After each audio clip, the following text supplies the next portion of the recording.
AI. Even lawyers can be replaced by AI. And the question is, maybe we are going to have a turnaround. Maybe it will all change once again. We don't know what the future brings. The director said new professions are being created, for example, groomer.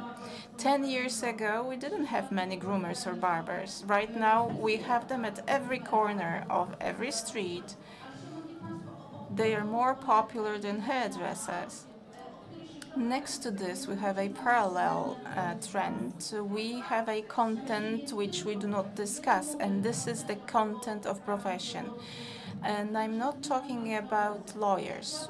The content of our profession changes. When I was a child, we used to have manuals, and there was written that this profession is doing this. That, for example, a person the blacksmith is creating horseshoes. And blacksmith, later on we were said that blacksmith disappeared, but it's not true. Blacksmiths are now creating grates for our fireplaces. And then another profession, for example, summer house constructor, we thought that this person will not have much job because we do not want to have tiny summer houses. And right now the fashion came back and this profession is very needed. On one hand, certain fashions are here, and then there is another trend. On one hand, we are told that we shouldn't look into tiny local things. On the other hand, we are informed that global trends are good, and then local things again are valued. We are looking at general trends, and then we are looking into personalized, individualized products. And labor market, what is its trend? The trend is to have less employees. Thank you very much. And now the world of IT. I would like to continue here, maybe from a different perspective. 2022, COVID and war. In IT, it was a counterbalance.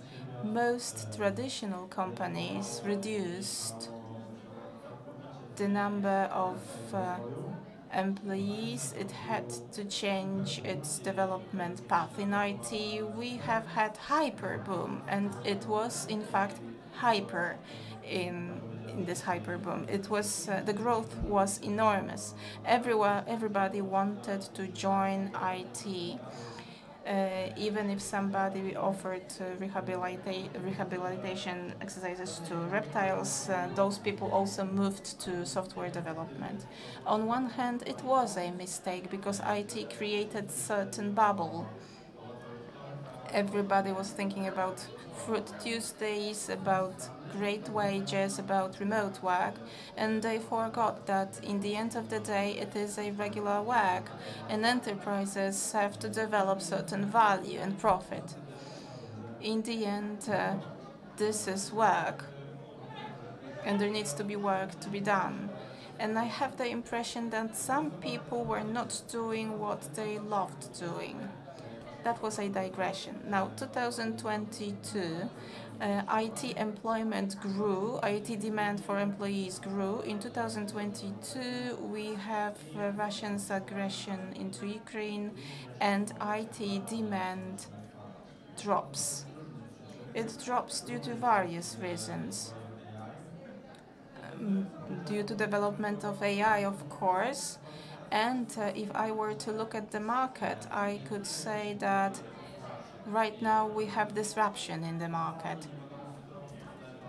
Right now we cannot say which way this market will go. Right now we have Gartner's hype cycle of technologies. It is a diagram showing the wave of growth or drop of technologies. Generative AI there is visible. It has changed the market for the past 2 years mostly, and it is at a dropping wave right now.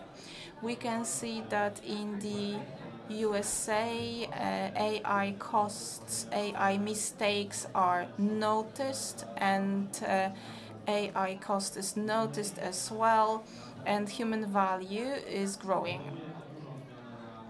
Undoubtedly, it will change certain elements on the market, and some professions will have reduced demand for employees, and the most repeatable works like TL or reception activities, reception desk duties will be replaced by AI work because it is based on databases. And if we can replace such duties with automated AI, then we have to do it. But we also need to observe the market, follow the market, and if we do, we might say that in a way we got elated with AI, but in the end we will not lose work, and we will not have to work in jobs which have limited wages. Thank you very much. At certain point, we noticed certain apprehension that in a moment we will lose our workplaces and we will be replaced by AI. We were a little bit apprehensive of it. I just want to add one more thing.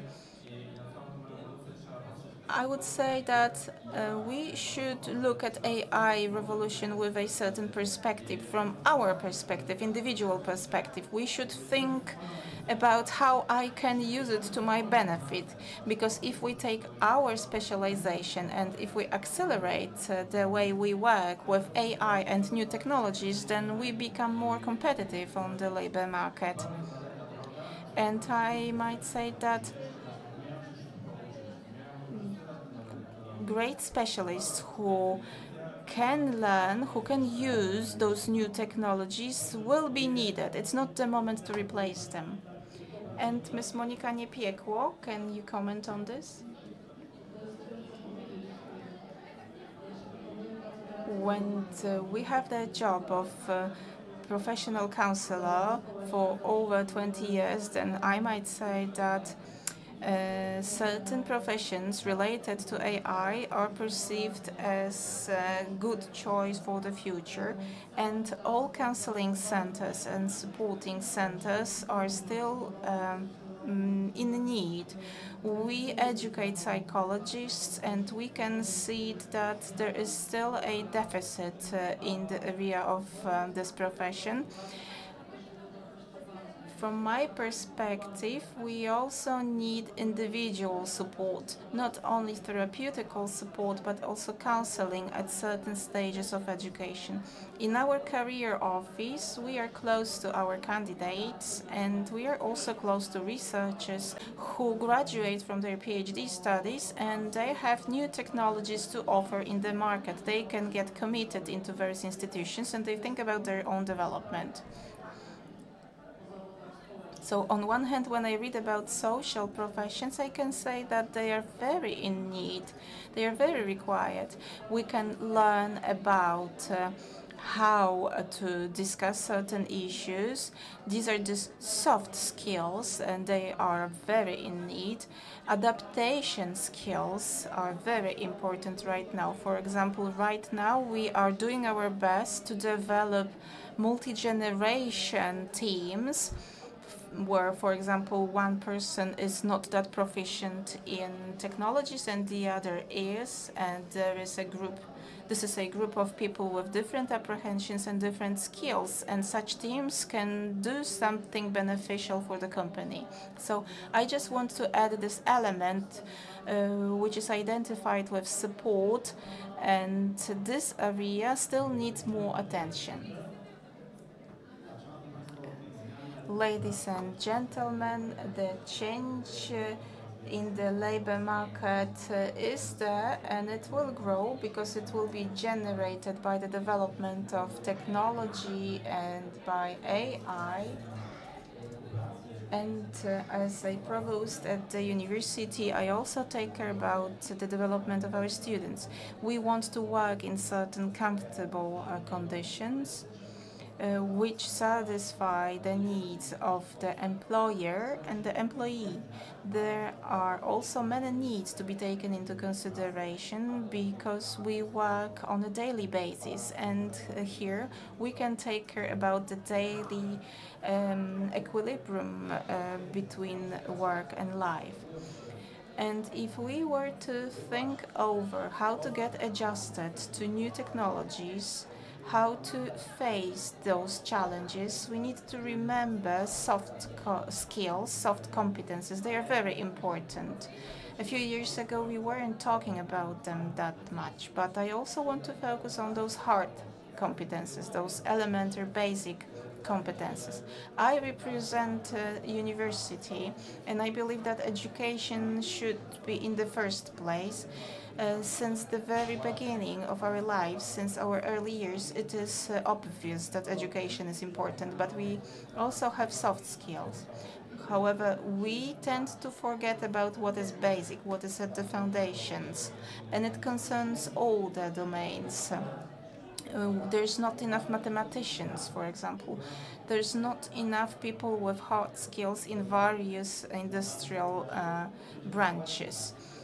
There are people missing knowledge concerning all sorts of duties. So we should not be closed to technology. And I'm happy that you're saying that robots will not replace us. There's another element related to labor market concerning engineer and social skills. And this element means the human being, the person, the individual, the employee with all skills, hard skills, engineering skills, and soft skills for example, teamwork, skills which are developed throughout the professional career, since at workplace, at the university. Can I add something? When I listened to you, I remembered one story. I worked in an HR group, and somebody told me, well, we employ people because they have hard skills, and we make them redundant because of their poor soft skills. What do we expect from the employee when we employ the person? We expect that the person will come and do the job. So if the person comes work with Excel sheet, the person should know Excel sheet. And if the person doesn't know Excel sheet, the person should be able to learn it. This is the same for bridge designer, for counselor, for advisor, for engineer. So we have to have this foundation of knowledge, of competences, of certain operationalized skills. But if someone is not a good match in our team, they cannot learn, they don't want to collaborate, they cannot adapt, you know how it ends. Sometimes the cooperation is not a spectacular success.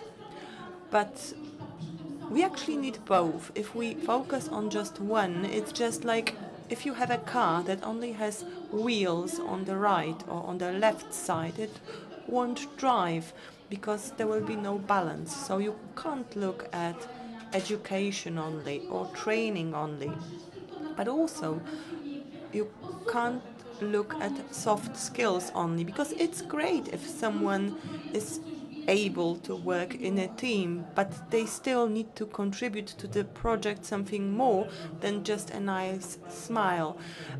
So hard skills are still important, so are soft skills. We should not be afraid of computerization, so we should bravely look to the future.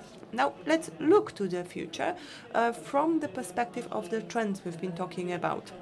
So when we decide what to study or which profession to learn, what should we be guided by? Expert opinions, trends, or maybe something else? Because it has already become very clear from this discussion that we need to strike the right balance. So is it me again? Okay, so you are being mean to me. I will explain why. Because my children will be taking their A levels very soon, and their future jobs is a subject that we address at every lunch, every dinner, just the same way my parents had this conversation with me. I'm a daughter of two engineers, so my mother studied electronics and my father electrical engineering. So I remember these discussions, but okay, in my secondary school I did choose a class that focused on science. I was able to pass my A levels, but it was hard. And when I thought about my further education, I had only one thought in mind. Let it be anything, but I don't want maths. And my parents said, go to the University of Technology. And I said, Mom, why the hell? And she said, you know, an engineer will always find a job. It was 1995, I'm quite old. And you remember what happened. So factories are going bankrupt. People say engineers, they are not up to date. There is this mass termination of the contracts, they become unemployed. We have unemployment rates at the level of 20%. So of course, I want to show my parents that I was right, and I tell them, look what happened, where are all the engineers now? 10 years pass, and everyone is looking for engineers. So my mom comes back to me at dinner and says, and if you had studied engineering, you would have a house right now. And now I have exactly the same discussion with my children. I'm a typical mother. A doctor? No, none of them is good. So my son, architecture? Maybe that? No. Okay, he started studying economics. Okay, so I'm very excited. I thought, yes, he did it. And what happened? He became a chief accountant? No, he only stayed for 6 months in this program. And then he comes to me and asks me, what would you advise me? And I have to say, I don't know anymore, even though this is my profession, because all the values that were important when I chose my career are not important anymore.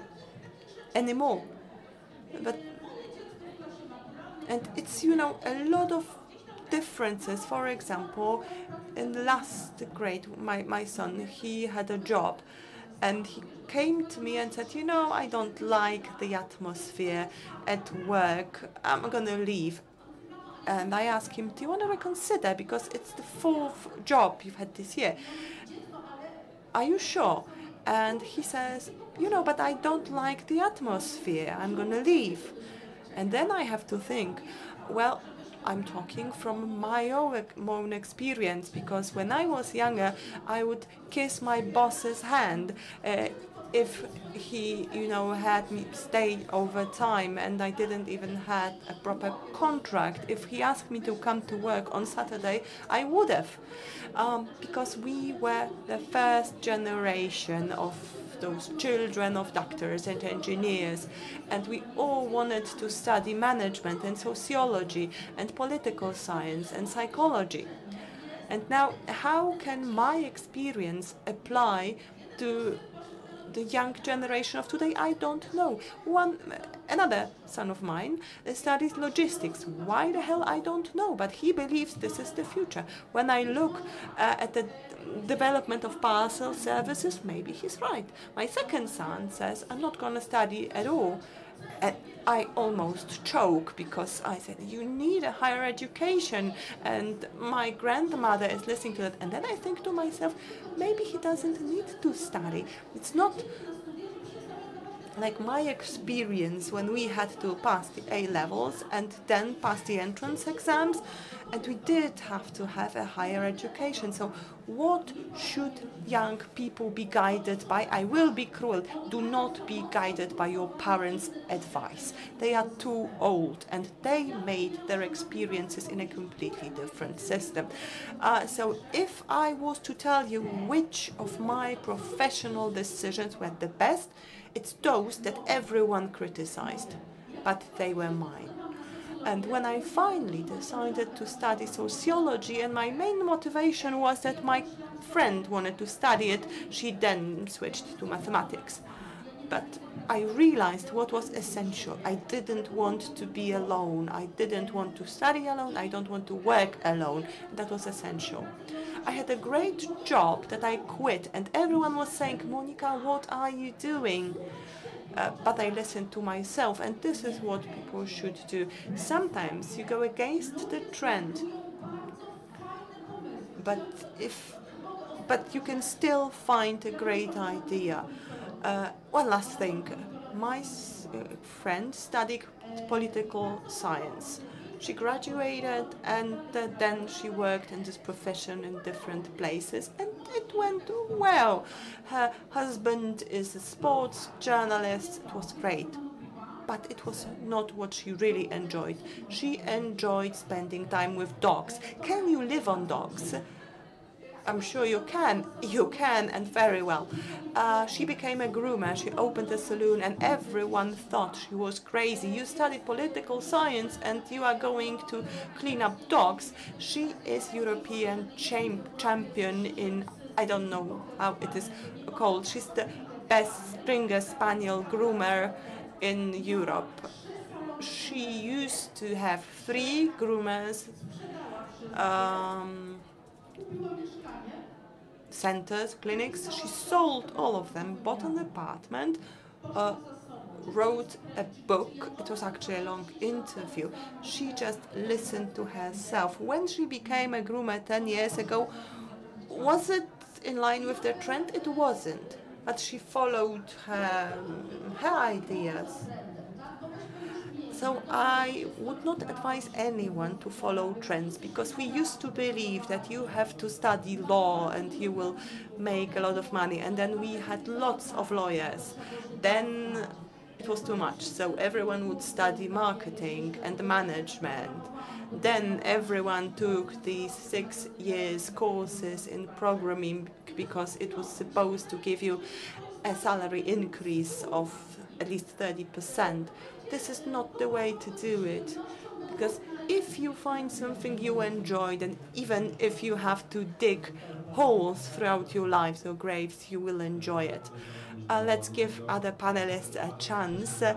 I would like to refer to what you said at the end, because I was so happy to hear it. This is something I share. This is an opinion and share, and I'm so sorry that you have actually exhausted the subject already, but I would still like to share my experience or my professional history. I remember having to build an IT development team of 30 people. I remember talking to candidates, reading, see their CVs, hundreds, if not thousands, but surely hundreds of interviews. And in the end, 2 things became very clear: that it's essential,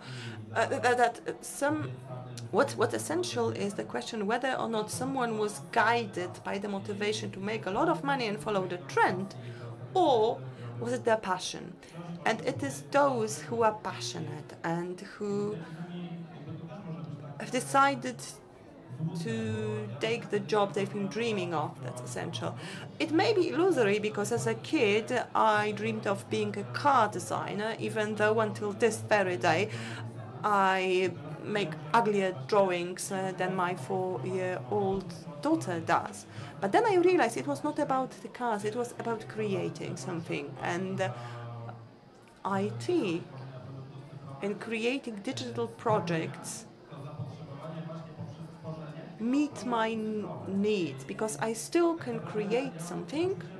It's just the products are digital, so there is no single golden key that will open your doors. But it is essential what you enjoy doing, what you like to do. And this is something I would like to encourage every young person to do, especially those who are considering going to university. I would encourage you to study, even though there is the strength not to study. But university courses do allow you to grow. But also you have to be independent, start a business perhaps. So when in my first year, I started working in a corporation, which means that I stopped studying after 3 years. And then I opened up my own business and then studied again and ended the studies after 3 years. So there were many things that I did which failed, and I learned my lesson. Uh, but now I can say that I feel fulfilled. I know which way to go, and one thing I'm sure of is that you should not give up on your dreams just to follow trends. I remember a conversation with a person who took part at a typical IT conference. It was 1.5 years ago. It was a woman who really wanted to work in IT. She started attending different courses, and she alternated between different courses. Then she attended one conference after the other and was not able to find her way. During our conversation, I asked her what she was doing at the moment and what she had always wanted to do. And I said, I'm a nurse and I've always wanted to help people in my life. So I asked him, why do you want to go and work in IT? You will make more money for a bit, but after a few months or years, you will experience burnout and you will hate your job and your life. So many important things have been said already. So I just want to emphasize the importance of balance. At the university, but also earlier, we learn how to connect the facts, how to draw conclusions, how to react to situations, how important it is to be attentive, how important it is to learn some skills. And that some things need to take time. In order for us to be successful professionally, we do need to follow our passions, our interests and dreams. But at the same time, we have to be conscientious. We have to work hard. We have to collect experiences through different projects. So when you choose your educational path, make sure whether you will have opportunities to learn something practical as well, to grow, regardless whether you want to study humanities or engineering. Just make sure you will be given space to learn that in practice, so that you can really try it out and make sure that you can do it for many years without getting bored very soon. Because in order to be successful, you will have to be consistent.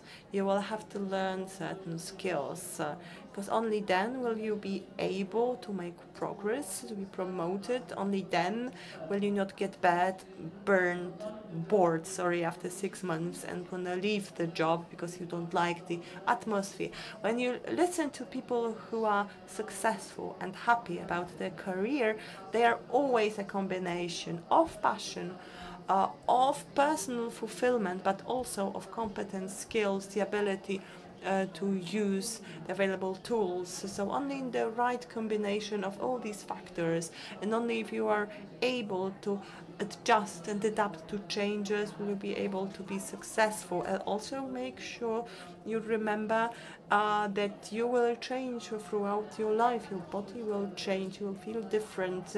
You feel different when you are 19 years old and a decade later. It's good that on the labor market you are able to find different places. We can see many of them represented here, different schools, universities. So when you think about the future job, think of something that you will be able to do in 5 years' time, but also in 20 years' time. Also be prepared to change throughout your life, to develop different passions, to retrain. So I think what it takes is a combination of passion and skills, our needs, and etc. So I would like to add to it, when we talk about skills of the future, adaptability is such a skill. And as you said, at the end, it is your life, and you have to make your decisions because it will be your experience. Why don't we round it up? Yes, trends are important indeed, and we do have to pay attention to them. We have to follow them to a certain extent without forgetting what we want and what we need and our passions. My daughter is 15 years old and she told me she can't wait until she's 16 and can go to work, and I was so shocked. Why dream about a job? Because that's what she said she wants to work remotely, sitting at her computer. She said, yes, I want to work because it will allow me to learn skills that I will need in the future. So digitization is very important. Even if you work remotely through the internet, you can become a part of the labor market. So for young people, it's not just a job in bars or restaurants anymore. Yes, trends should be followed to a certain extent.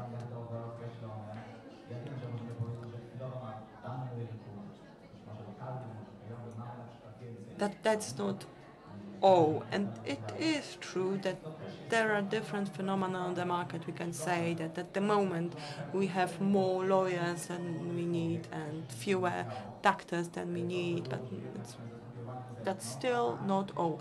I do advise people to go and study at the university level. And at the university there are some disciplines that will probably stay, medicine for example, but some of the disciplines are new and they follow new trends. The university are really trying to adapt to what the employers are needing. At the moment there are career offices at universities, and you also know very well in your institutions that when a university develops the different courses, they don't do it on their own, but they stay in touch with companies, with other participants on the market, so that there is a match between the university and the needs of the labor market. So in a way, they do follow a trends. Some disciplines, they still exist because they fill a niche that will continue to exist, and that's the reality. Ladies and gentlemen, we are coming to the end of our meeting. Consequently, I'd like to provide summary question. Ladies and gentlemen, I would like to ask you to share with us this your main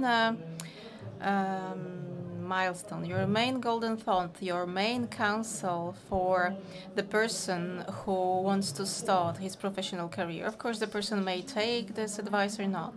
Well, in Polish, we say that the worst thing is to teach others people children. So giving advice is a very ungrateful thing. But I would say think, look, think, and evaluate, which means look around, think about what you see, and please evaluate.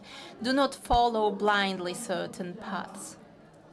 The other thing I should say is that, listen, no matter what decision you take, it's not for your life. So if you start certain faculty and studies, you can change them later. I know it's not good for us parents, and some parents would kill me for it, but that's what I should say. To shorten up, I would say observe and experience. Notice the trends, be aware of the tendencies on the market. But as I said before, please experience and do your best to experience things at the earliest stage possible. We live in great times. You can touch on many things. You can experience many things in very safe environment without the risk of losing large amounts of money, thanks to incubators thanks to various projects. So the earliest we start experiencing, the best for us.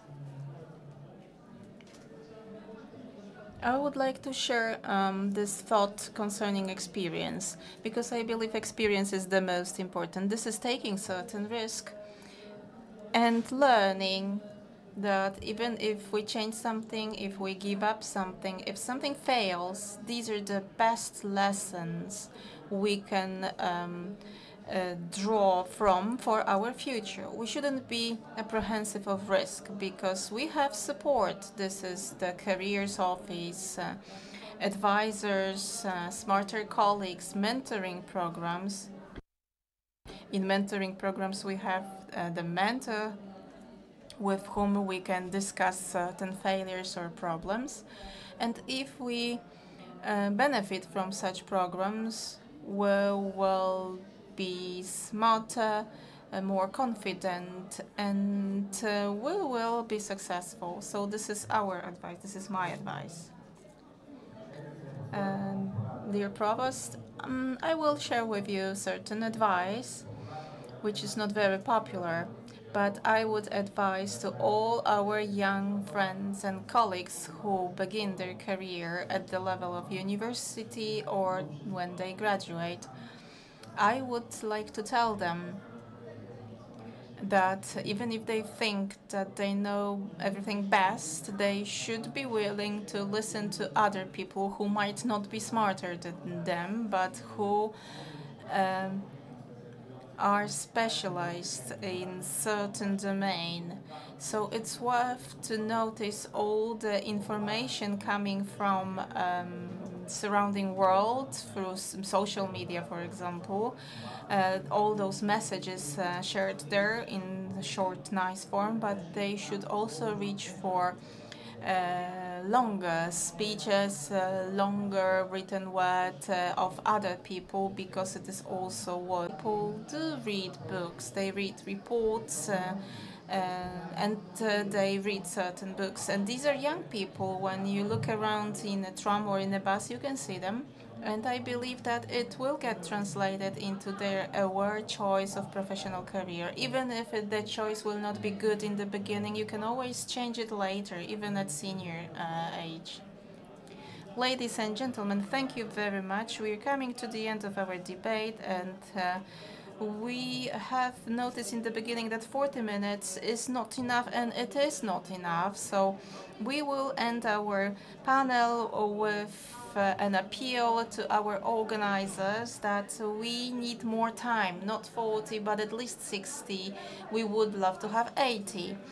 I believe that we are short of 20 minutes, and I believe that 60 minutes would be great next time. Thank you very much to all our speakers, and I would like to thank our guests, our audience, and all those participants, together with those who listen to us through social media and internet messages, because media is with us today, and I hope that there are many more people with us than here in this room, and maybe Ms. Director's children decided to listen to what she said today, so maybe when she comes back home they will have fruitful discussion as well. Ladies and gentlemen, everybody has to live your own world in your own way. So let's wish to all of us good choices which can be changed later on, which can be shaped differently than in the beginning, and it's worth to look around, to analyze, to read, and to learn, of course. Thank you very much for your attention. Director, thank you very much. Sometimes I think it's better to wish for more than have enough of something, so I will also appeal to our organizers to prolong our panels. Thank you very much. This discussion was delivered by Tomasz Sieracz, Director of the Voivodeship Labor Office in Warsaw. A round of applause, please. I would like to also thank Ms. Monika Fedorczuk, Director of the Labour Office in Warsaw, Ms. Monika Niepiekło, Head of the Office of Careers at the University of Warsaw, Mr. Maciej Staniewski-Łopacz, IT Project Manager and IT Team Lead of one of the most popular no-flat jobs portal, and PhD in Chemistry Sebastian Grzyb, Provost of the Higher University of Engineering of Health in Warsaw. Thank you very much. This time of our discussions can be prolonged during break, and so we would like to encourage you for further discussions during the 14th Mazovia Development Forum. Ladies and gentlemen, I would like to emphasize certain facts that I mentioned in the beginning of our meeting. The action of today's forum is very rapid, and now I would like to invite you to another panel, which is again within this domain we have discussed. It's time for young Europeans, the Z generation, whose voice is very strong when they talk about their future, and their future means our future. Ladies and gentlemen, thank you very much for your presence here.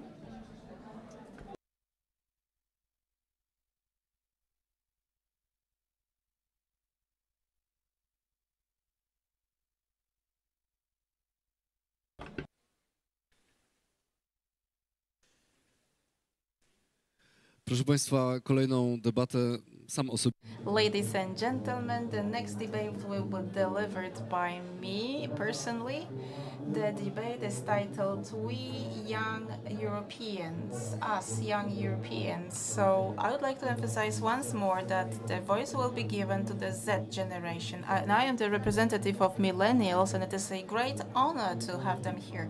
I always had the impression that young people have the power, and I do not feel myself to be that young anymore, but I'm very happy that we do have young people here to generate this discussion, and I am going to be the modest moderator. It is my great pleasure to present our panelists. Karolina Dudek-Roczka, Head of the Youth Policy Team at the Warsaw City Office. The floor is yours. Thank you very much. Please sit down. Ms. Monika Kołodziejczyk, Representative Leader and Coordinator of the Youth Center in Minsk Mazowiecki.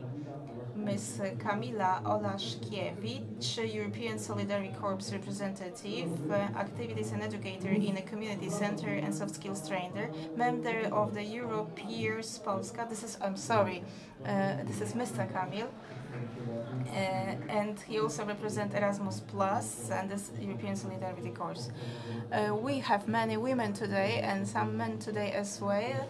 During the 14th Mazovia Development Forum, we paid lots of attention to have a balance among men and women here. And Mr. Bujakowski, head of the Municipal Council, Chairman of the Youth Council of the capital city of Warsaw. It is a great pleasure to have you here, and I hope that I will leave the floor. I just want to say to Mr. Kamil that I am quite often Alexandra as well, introduced as a woman. I'm sorry, but it's all right. I have to share some basic information concerning why I was elected to be the moderator. Organizers asked me to do this, and I always admire young generation who is decidedly different to my generation. I am from the 90s, from the generation of millennials, and I was forever called the young generation, and I always thought that I have this awareness of young people. And now when I work as TV presenter and I encounter people much younger than me, and they say that they are from 2003, 2005, I forever feel proud that young people are so powerful and so experienced, and that they are doing so well, among others, in the media industry, which is closest to me. But the best thing that I notice that is forever giving me some power and uplifting me is that young generation have this experience. Older generation tends to think that young people lack experience, but I do not agree with them. I believe that young people should be given freedom because they do have experience and they know how to do things. I will start with one question which will introduce our further discussion. What are the priorities and expectations of you, young Europeans, the Z generation representatives? I'll start then. Thank you very much for inviting me here. And it's really nice to be introduced as a representative of the Z generation. Thank you for this introduction. What are the expectations of young Europeans? First of all, freedom is what we expect and what defines us as European, and modern world and the European Union offers us this freedom. It is freedom of movement, freedom of programs, freedoms of opportunities that are offered to us as young people. And such opportunities, such freedom is a novelty. New tools are being created offering us freedom of choice. And it's great for us to be able to have a go at certain things, that we can go for some international exchange. We can set up startups, which is very important. The second element important to me is that sometimes I can see certain something that I would call a problem in the approach to young people. We are being treated as a group, and we want to be a group that has the same rights as other groups, like doctors, disabled people, seniors, or people who are excluded due to sex orientation, gender orientation, or a group of 60 plus. Youth, the youth is also a group. And it's not that the young people group has to have special treatment or somebody wants to decide for them. Or maybe they have some special requirements because they are especially important or they are underappreciated. I just want to say that the group of young people wants to be treated as any other group. We want our needs to be noticed, but we do not to be treated under a certain political label or something that is fashionable because something or somebody is an advocate for the youth or likes youth or not. This is our expectation. I have another question. Uh, um, I believe that your answer is interesting, and when I introduced you and I said that young people have the voice, which is very loud in my opinion. And it turns out that if we are to verify it with the reality, the truth is different from the theory which I presented in the beginning of our meeting. So what are the basic obstacles, the basic difficulties for your voice to be well heard among everybody? I believe that our voice is well heard, but not always. In the political arena, I'll start with this because it is the easiest. We are not heard because we are not voting. Young people those who can vote, who are over 18, are not very eager to go and vote. And we are not improving the number of voters very strongly, which is amazing when we notice how active you are in social media. Yes, and for example, I am going to turn 18 only in 1 month and a half. So some of my friends who already have certain opinions and expectations, us as a group, we cannot vote, so we are ignored. People who are leading the country, politicians, will not take us into consideration because we cannot vote. On the other hand, we also have the label that we are not experienced, and we may be perceived as worse, but I do not believe that we should be perceived as worse. Of course, we are not experienced. I draw experience from my parents, from my grandparents, from people who are older or smarter than me. But sometimes lack of experience is related to positive elements. For example, we have more courage in decision-making processes. We are more mindful when we look at another person. And we are proud, I am proud to say that me and my colleagues, we are attentive to other people. We are empathic in what we are doing. And I believe that this is more important than age or CV experience. So how can we improve the audibility of the voice of the Z generation so that you are better heard among the society and so that you have a stronger impact on changes in professional work, on social equality, or when we discussed climate change? I can share lots of such examples. I think about two components. I am not the Z generation, with all due respect, and I pay lots of attention so that the voice of young people is well heard at the labor office in Warsaw. I believe that we should create space for young people so that they can express their opinions. We should provide them more space for them to express themselves. And the Polish system of education, even though the foundations are very good, because there is the self-government of students, of pupils, and it gives young people this very simple tool to decide about their own school. But this system is not preparing young people for decision-making processes in further life. It doesn't help them to get involved in public debate and to decide about themselves. So we adults should give them more space.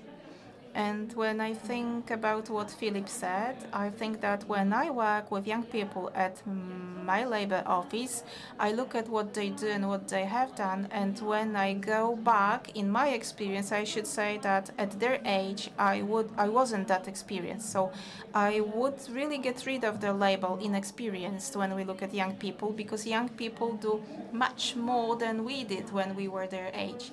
And they are very experienced, and still we believe that they have to prove something. And I think that we should give them due respect, voice, and we should notice that they are experienced.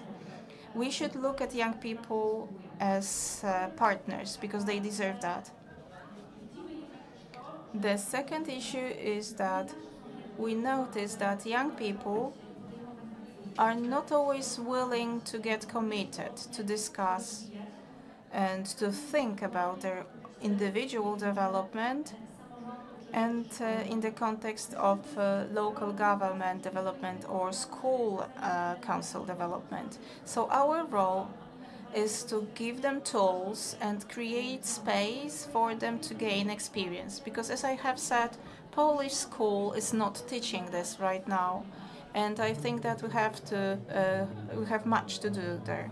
I am interested in the difference you have mentioned, because we are representatives of older generation, older than Z generation. And what makes me interested, what is interesting for me, is that young people have different perspective right now. When we were their age, we didn't have that many tools, as you have said, so our horizon was not that broad as the Z generation's horizon. Is that true? Yes, this is the way I see it. And I believe that I have evidence for it, and I take care about the fact that young people in Warsaw have such tools. And I can see that much has changed during last 10 or 15 years.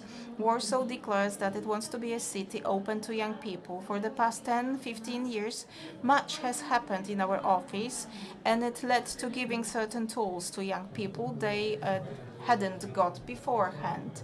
Camille, I have a question to you. We are discussing this broader perspective. Do you believe that one of the tools worth mentioning during this debate is the Erasmus Plus program. Does it broaden the horizons? Does it help you get introduced into the labor market? Jednak jeszcze Yes, absolutely. But before I talk about specific programs for young people, I would like to make sure we understand what we mean when we say youth or young people. So whenever a TV show is created, it is always targeted at a specific group of people, and this targeting needs to be very concrete and specific and well defined, because only then can it be successful. So when we talk about different activities addressed to young people, we have to look at the internal diversity of this group. There is no single youth, because the needs of young people will be different in a capital city. There will be other institutions and entities that can support them. Then in a town, there are also young people living in towns. They would also like to have access to opportunities. So you have to take a broader perspective to make sure who you really want to address, who you really want to target, and whom you really want to support. Also looking at strictly commercial activities. So different messages are sent to different target groups, and the same applies to different opportunities for young people. If we want to support them in choosing a career path, you have to address your messaging to very specific groups, you or you, and they will have different needs. Erasmus Plus or the European Solidarity Corps do not offer specific solutions, but offer opportunities that young people can use to their best, however they want, depending on where they come from and what they need specifically. Eurostat research from May this year shows that as much as 67% of young people declare that they do something as volunteers or in civic society, whether off or online. So they are active. The ways of being active change, but it is very clear that young people are willing to act. I have a question to you, by the way. Have you ever been a volunteer anywhere, in organization, student organization, charity? So some of you have raised... Oh, my left hand side. Well, myself as well. Probably that's why I'm sitting here. So yes, based on that, we cannot confirm it's 60+%. So does it mean that it's only young people and that all the generations do not want to be active in society? No, we just find different ways of doing it. So to conclude, as regards young people who want to be active, European Solidarity Corps data shows that every year more applications are submitted by young people, informal groups, 5 people groups, people between 18 and 25. It's 128 last year, 191 this year. And we have seen a consistent growth over the years. So young people have ideas, have solutions to offer. So there is a broad scope of opportunities and needs, and not every offer on the market will be a good match for everyone, but everyone will be able to find something. So you've been nodding, listening to Maciek. You also take a broad perspective, looking at young people, not only Gen Z, because you represent a youth work. You are a youth worker in Minsk, Mazowiecki, working with many young generations. So what would you say about the needs of Gen Zs? What are their expectations? So at the beginning, I would like to say thank you for giving me a chance to be here with you, to have a discussion about young people. So thank you for coming. Young people are very close to my heart. I spend many hours with them practically every day. We stay in touch all the time. And from what I've heard already from this panel, it seems to be important that we treat every young person individually. So not that we find one size that is supposed to fit every young person, but that we listen to every individual and then, depending on what we hear, try to give them opportunities to grow so that they can use them if they want to. And I think the Międzyczas Youth Center, created on initiative of young people and supported throughout its operations by the municipality of Minsk Mazowiecki, is supposed to do exactly that, because we believe it's important for young people to feel that there is someone who is able to help them, who can offer them a helping hand if they just come and tell us what they need. And this is what happens. Such young people come to our center. Some of them just want to spend the time in our center, but others come with very specific problems or very specific ideas that they would like to make happen. Sometimes they need typical support, sometimes they need mentoring because they have ideas but don't know how to implement them. What sort of problems? Recently, mostly psychological problems. And this is where they actually need psychological support that we can offer in our center on a daily basis. And if we only can, we give them that support. If their needs are beyond our capabilities, we just contact the competent centers, send them there. We talk to the schools, we talk to the parents, so that they are supported from all sides. It's very important not to leave young people alone. Who can come to you? Are there any requirements that young people need to meet to come here? Well, you have to be older than 12 years old and not older than 25. But in the practice, if someone outside of this age group will come, we will not leave them alone. You mentioned problems. We discussed them in general, even though slightly enigmatically, but also you said that some people come with ideas. What sort of ideas? Well, you know, they want to change the world for the better. I think that's our priority, but also young people's priority. Sometimes they don't think far ahead. They don't think about a 10 or 15 years perspective because they want to act today.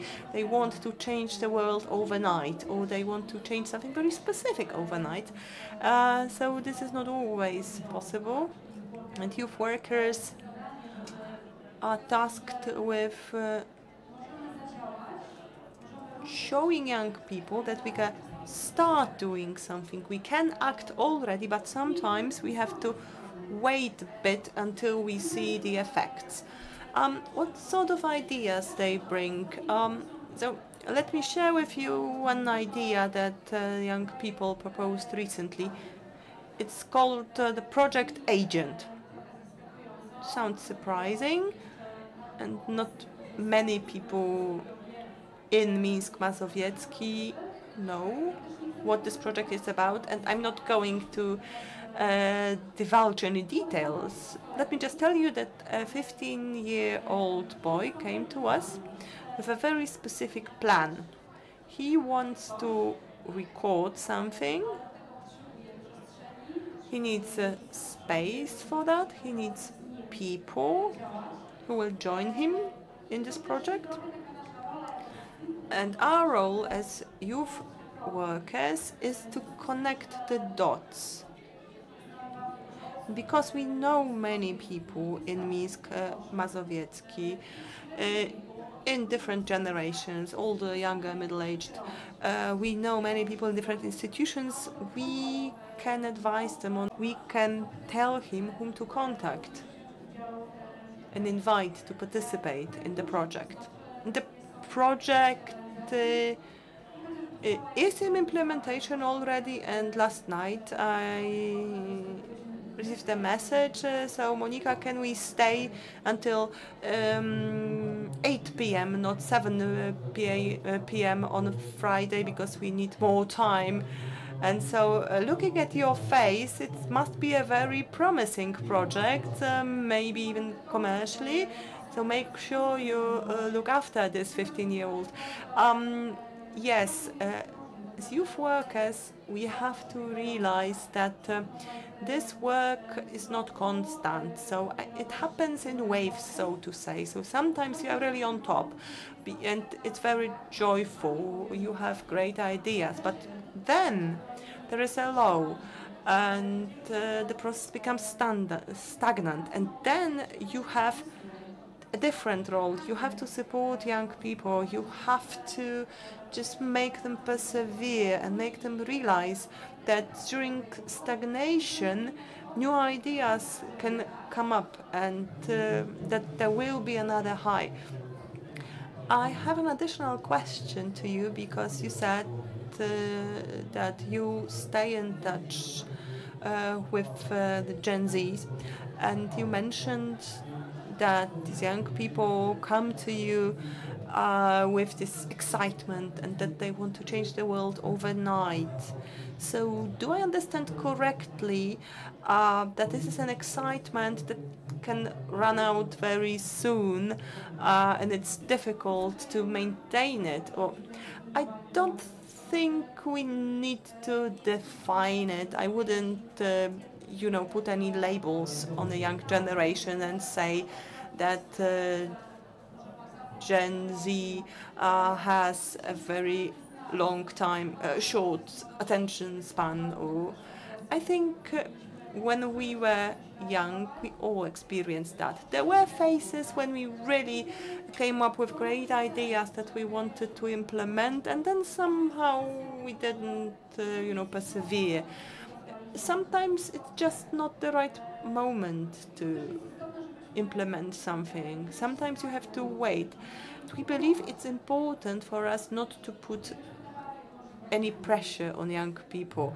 We should offer them opportunities, but they should decide. I think there is one thing that may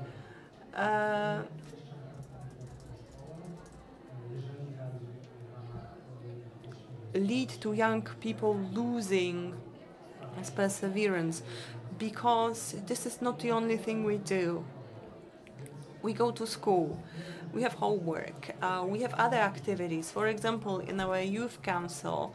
So there is a difference between a youth project implemented by an organization, an NGO, where people are working full-time, because they have the capabilities to do it, and it's different if it is just driven by young people who have to go to school because maybe they have this great idea, but then next week they have 3 tests and they don't have the time or energy. This is something I've been trying to learn, even when I feel that the motivation is decreasing. And even if you hit the bottom, you can still, push against that bottom and then continue. So I wouldn't explain it by any characteristics of young people. It's just in nature, their experience.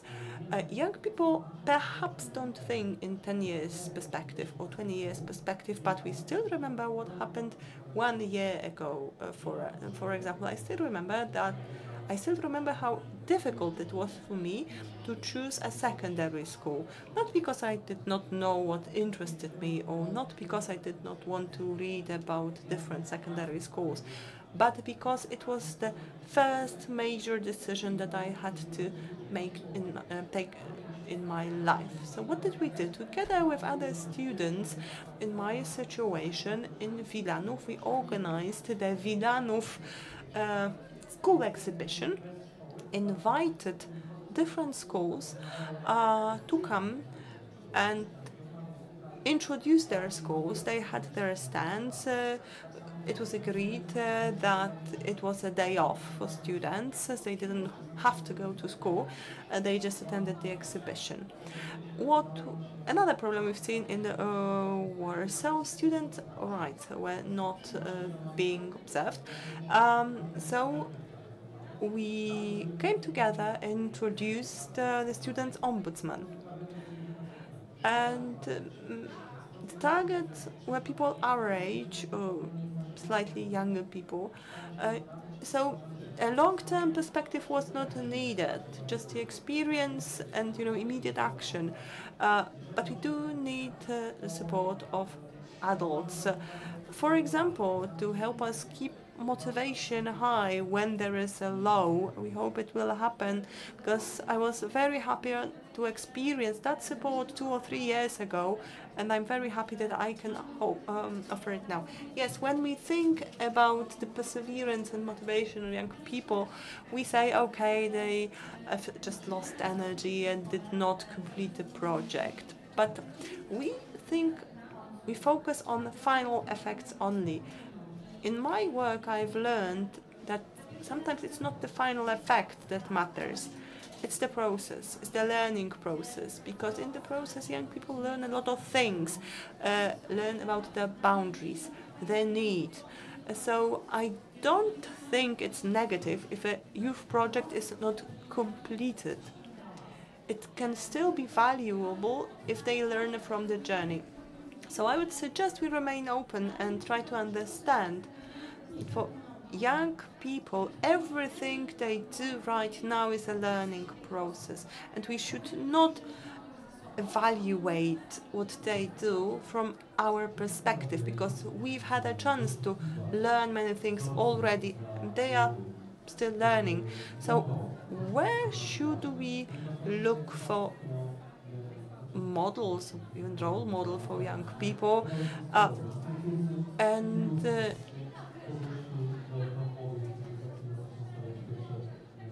what's the right approach? Well, you said that there are some positives, some negatives, especially in the context of looking at careers. So where should young people look for role models? At home, in schools, other organizations we've heard about? So, if I may, I think the person or the role model that we can learn from are other people.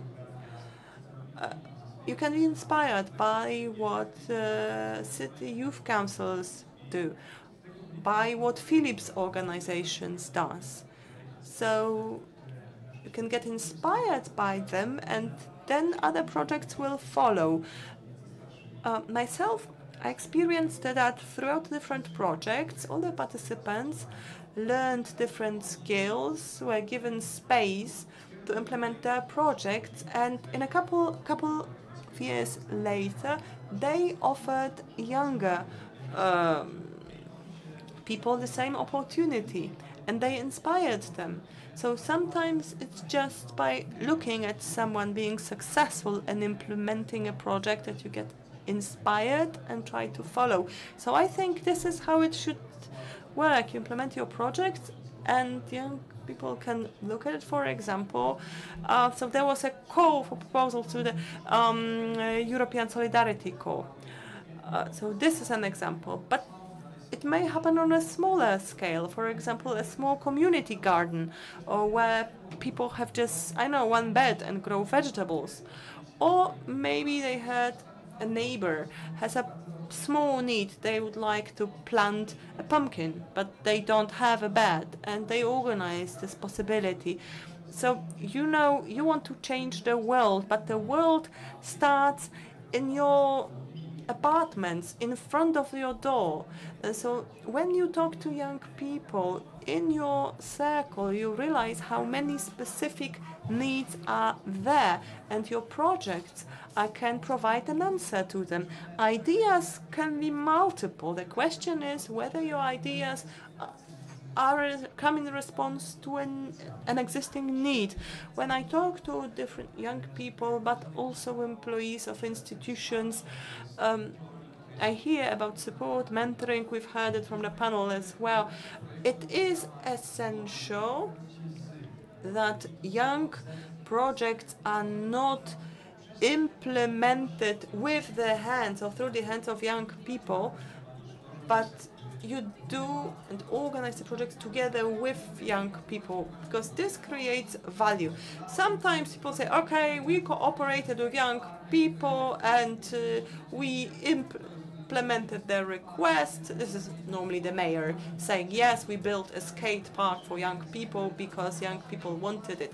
The question is, what is the truth? Did they just have a conversation with young people, or were they really involved? I also liked your conclusion that it's worth to look around, and to paraphrase what you said, it's worth to look at the micro community we create, and I'd like to make a further step and to reach clouds with my head. So this is an open question. According to you, do young representatives of the Z generation, when we look at the situation and the commitment, have they got real impact on the change of local and European policy? I can provide answer from my perspective. Warsaw is a very large city, and we can't see everything straight away. It seems to me that where I live locally, I can see that change, and young people have this impact. From my perspective, I can say that I can see many adult people getting open to the voice of young people. And we have more and more examples that young people notice that they brought something to us, and together we made it happen, or that we adults gave them space to make it happen. I would ask another question. Is it enough? It's not enough for me. I would come back to what Philip said in the beginning. It seems to me that we shouldn't have it with us to remember that we also should include the voice of the young. It should be natural that when we ask seniors, mothers with young children and young children about the world they want to live in, about the changes they need, we should also have young people as partners here, equal rights. They should have equal rights to provide their opinion and to change their space. Do they have this capacity? Yes, they do. And we hear this voice more and more often, and we're doing our best to implement it and to make it heard around us. But we still have lots of work to do.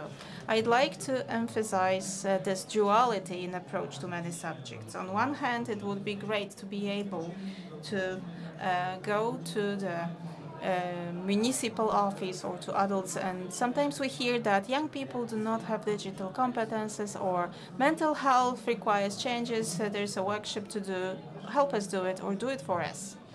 We as young people may ask for something and then we nag that we don't get it.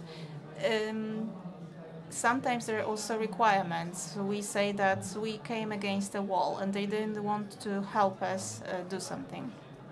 And you have certain approach with capacity to self-organize, and those two elements make actions happen.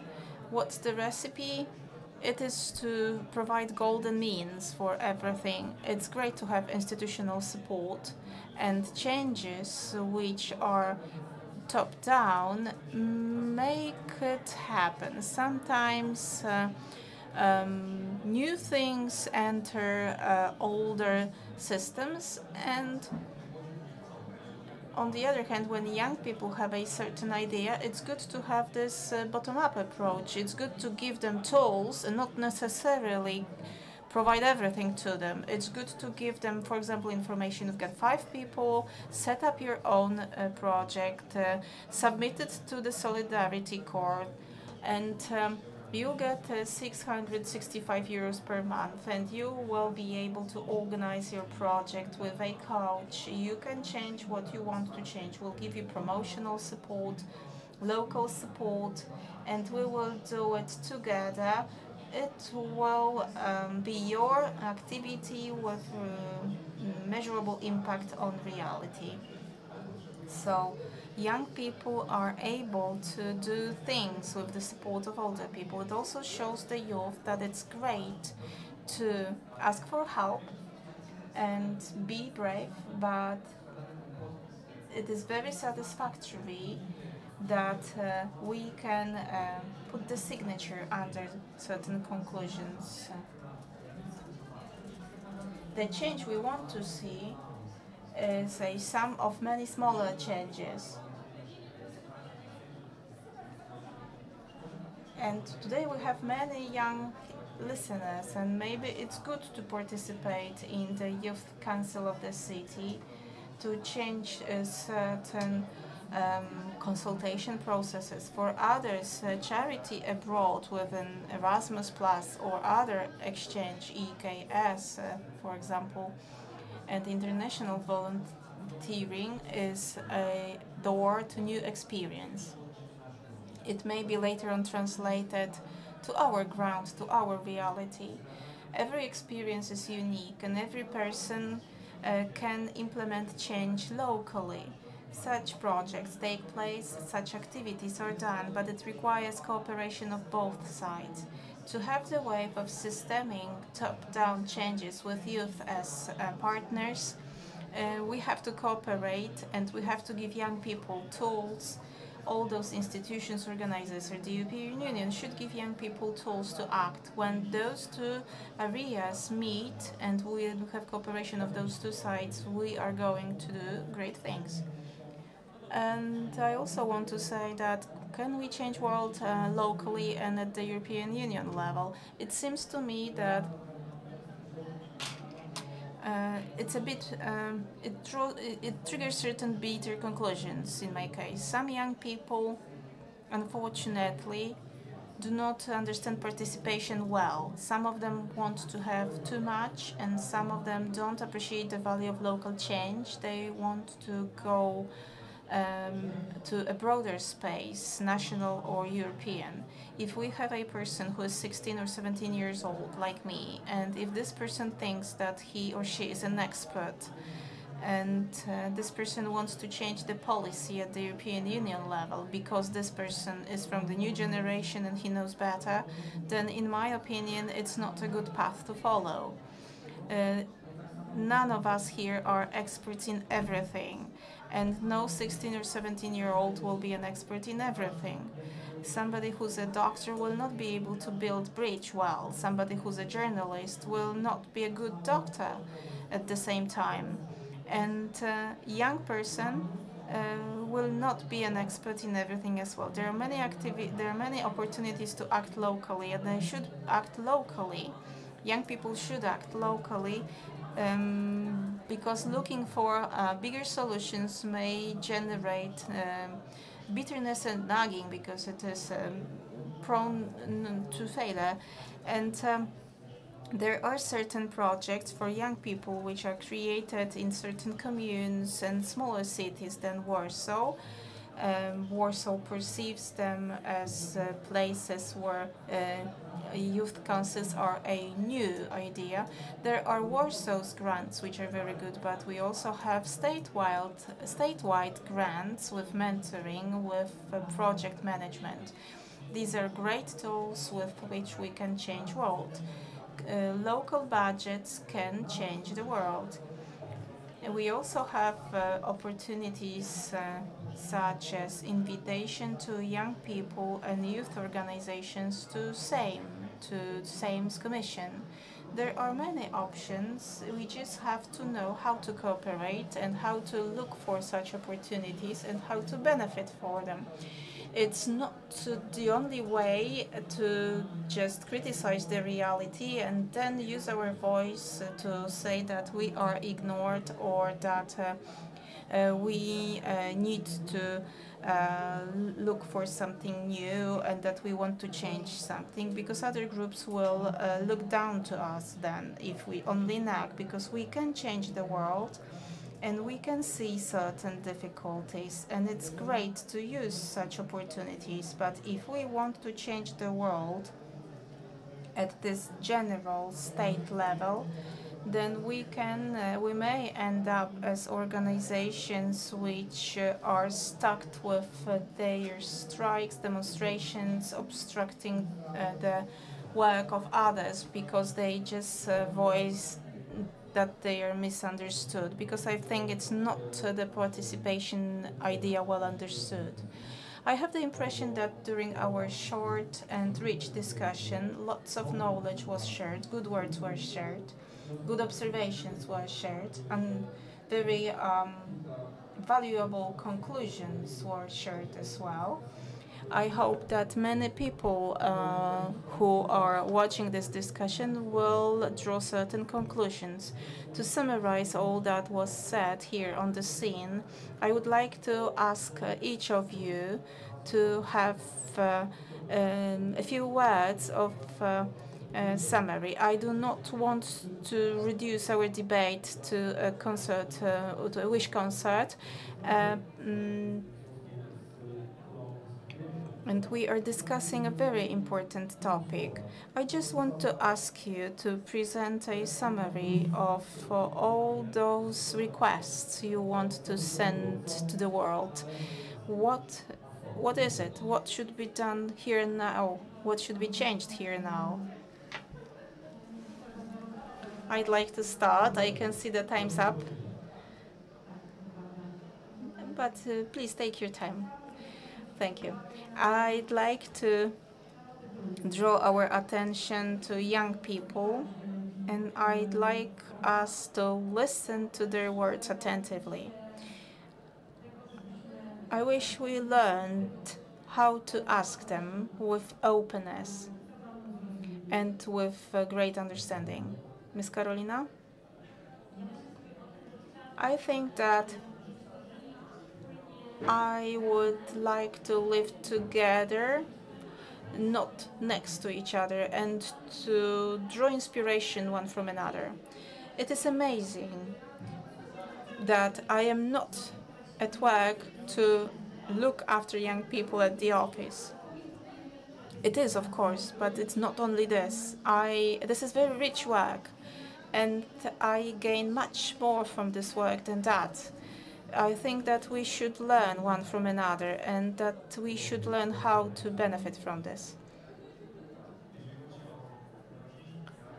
The most important pillars that are developed in commitment is cooperation at a local level, translated into factual changes.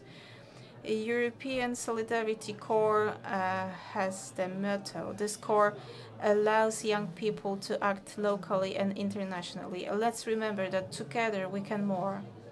And I will answer with a short anecdote. Right now I'm learning to my secondary school leaving exams, and at this exam from the Polish language we have a question, conflict of generation, based on peasants' work, based on the context. And we discussed it with the Polish literature teacher. And she said, what kind of contexts do you need? And somebody provided standards of the epoch, and somebody provided the book, and somebody said that I would like to provide the conflict of generation in modern world. I want to have conflicts about generation conflict in the modern world, because we are well educated about communication and still we are quarreling instead of listening one to another, irrespective of the age. And I'd like to ask us all that to think that the conflict of generation concerns older generations and not us. We should learn how to communicate. I would like to present our panelists once again. Thank you very much for your participation. Karolina Dudek-Rączka, head of the Youth Policy team at the Warsaw City Office. Thank you very much. A round of applause, please.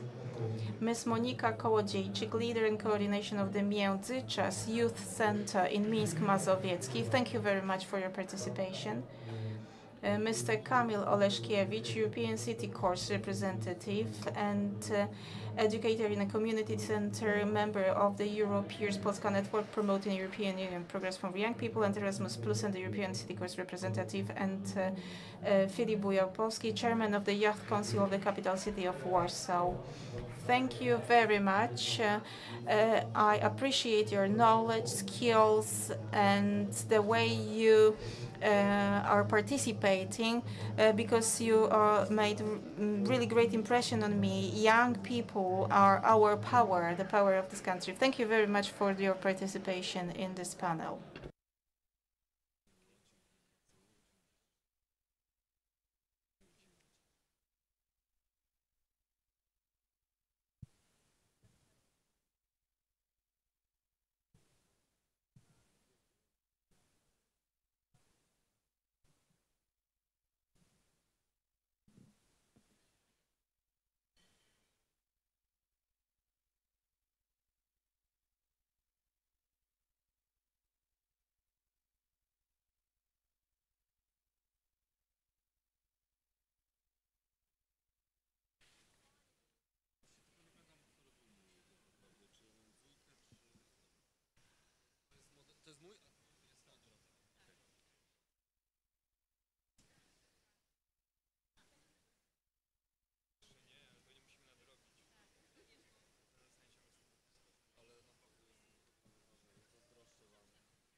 Szanowni Państwo, Ladies and gentlemen, and it's time for our another panel, Digital Opportunities Using the Potential of Remote Services. I'd like to introduce the moderator to our stage, Dr. Karolina Malagocka from Leon Koźmiński Academy.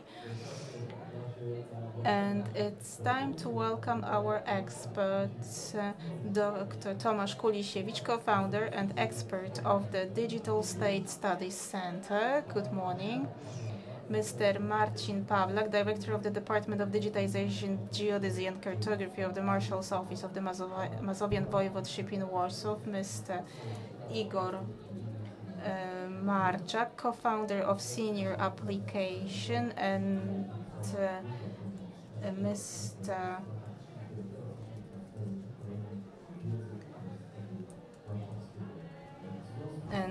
Mr. Professor Przemysław Dubel, professor at the University of Warsaw Technology and Knowledge Transfer Center. I wish you a fruitful debate. Good morning, everybody. I would like to welcome our speakers. The topic is very interesting today, even though I didn't like the part of the using of potential remote services. I don't think we're going to use them, we're going to talk about them. And I'd like to start with Mr. Tomasz Kulisiewicz. I would like to ask you to provide introduction in terms of your assessment of remote services. I've read somewhere that over 70% of Poles declares using remote services, and it grew rapidly after pandemics. In your opinion, concerning public sector, especially administration, do you believe that such services are well adopted there? Are they in the center of interest? If there are any problems, where do they come from? Well, we accepted them because after pandemics we didn't have any other choice, and from time to time public administration enforces the use of such services. And we know that all the entrepreneurs who use our state system have to use the platform irrespective of whether they like it or not. They have to use it remotely. Maybe it's not perfectly compatible with the previous system. We have certain troubles there, but we offer it and it is functional.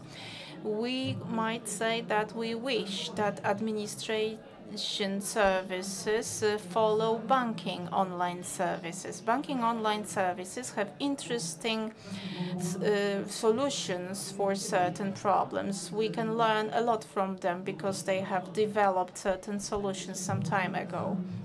In the beginning, in 1993-94, where electronic banking systems were launched in Poland, and in 1998, the first online internet system was launched of the Polski Bank Gospodarczy in Łódź, the city of Warsaw. They had the same problem as right now in administration. The creators assumed that on the other side of the interface, we have qualified banking cashier.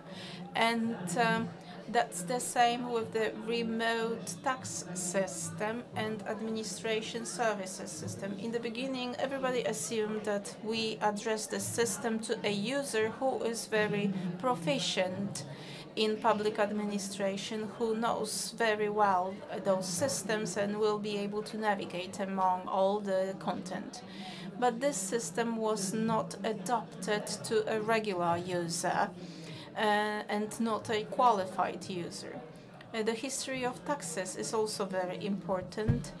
In 1998, when the tax system was launched, it was launched with limitations. We had to have separate application to the tax office, wait for the answer, then we had to wait for the digital signature, which was very rare back then. And paying taxes through internet was not successful. Only 308 people wanted to pay taxes via internet, and we thought that these were just employees of our office who were forced to do it for show. And later on, the ministry made it more user-friendly, and they get rid of all sorts of restrictions and limitations.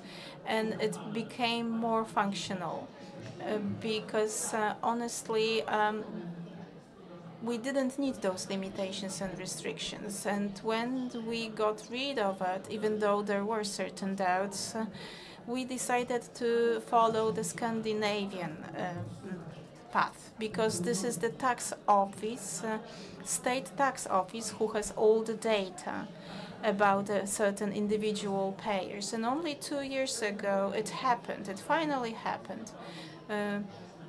Around 16, 17 million people submitted their tax declarations online in recent years, and later on the tax office offers a certain document to confirm for the taxpayer. And the worst possible version is just a mechanical shift of paper documentation to the internet, which involves a number of unnecessary steps. Well, for example, when you have to download electronic certificates in order to present them to a different state institution.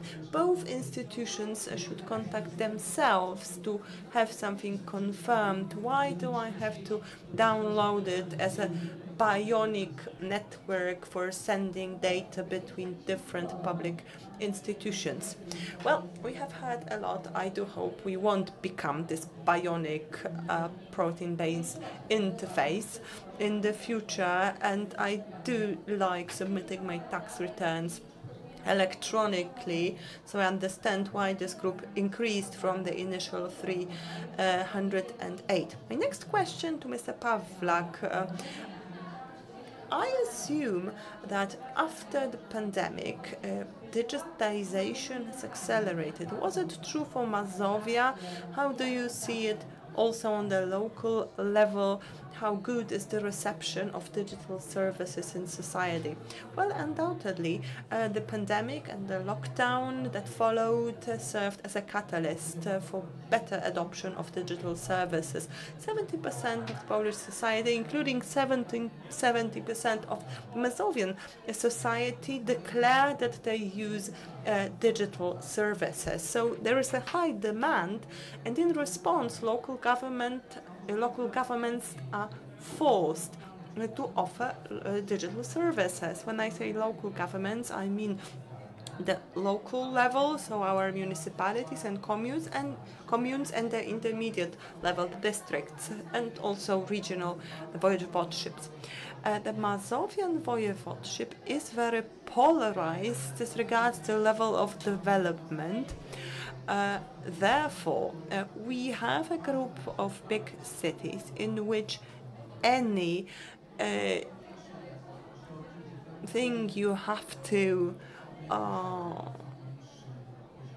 settle with a public institution can be done online. But there is also a group of towns where this is not the case, and digital services are limited to the presence of a website where you can find certain information. The creation of e-services requires investments, and high ones for that matter, because you have to invest in infrastructure such as servers, systems, platforms for different sorts of services. You have to have the right skills in your personnel. You have to have personnel supporting the infrastructure, and also the population and employees of state institutions have to have a certain level of skills and digital awareness. Thirdly, there is something we often forget. This is the need for such services to be user-friendly. Services must be designed in a way that makes them available and inclusive. They have to be user-friendly, in other words. I think the best example as regards different local government services is the 19119 portal. Maybe you have used it in the past. I did. I contacted them to inform that in my district I can't hear the sirens. Yes, it is a very well-developed portal. You can access it through your PC, but also from any mobile device if you believe an intervention is needed from the municipality. For example, if you see that the road sign is broken or something else. Okay, so we know that there are more and more available services, that they become more and more user-friendly. So now I would like to ask about the other side, about the users. Igor Marczak, you represent Senior App, so despite your young age, you specialize in the silver issues. So, by the way, in the digital world, how old do you have to be considered a senior citizen? And are senior citizens open to digital services? Let's focus on those that are offered by local governments. I would like to begin by quoting some statistics. We have 9 million citizens that we described as senior citizens in Poland, and out of this number, 1 million declares that they use the internet mostly via the smartphones on a daily basis. So senior citizens are those who are 65 or older. So this is the limit introduced by the social insurance institution, ZUS, regardless of the health status, etc. Of course, this group in itself is very diverse because there are elderly people who are very active, who are very well trained because they have trained themselves or have been trained. But there are also those who would never touch a smartphone because they want their phones to be used for calling someone or receiving phone calls only. So no matter what service we develop, this group will probably not be willing to use it. There is a high level of resistance in the oldest generation when it comes to using online banking.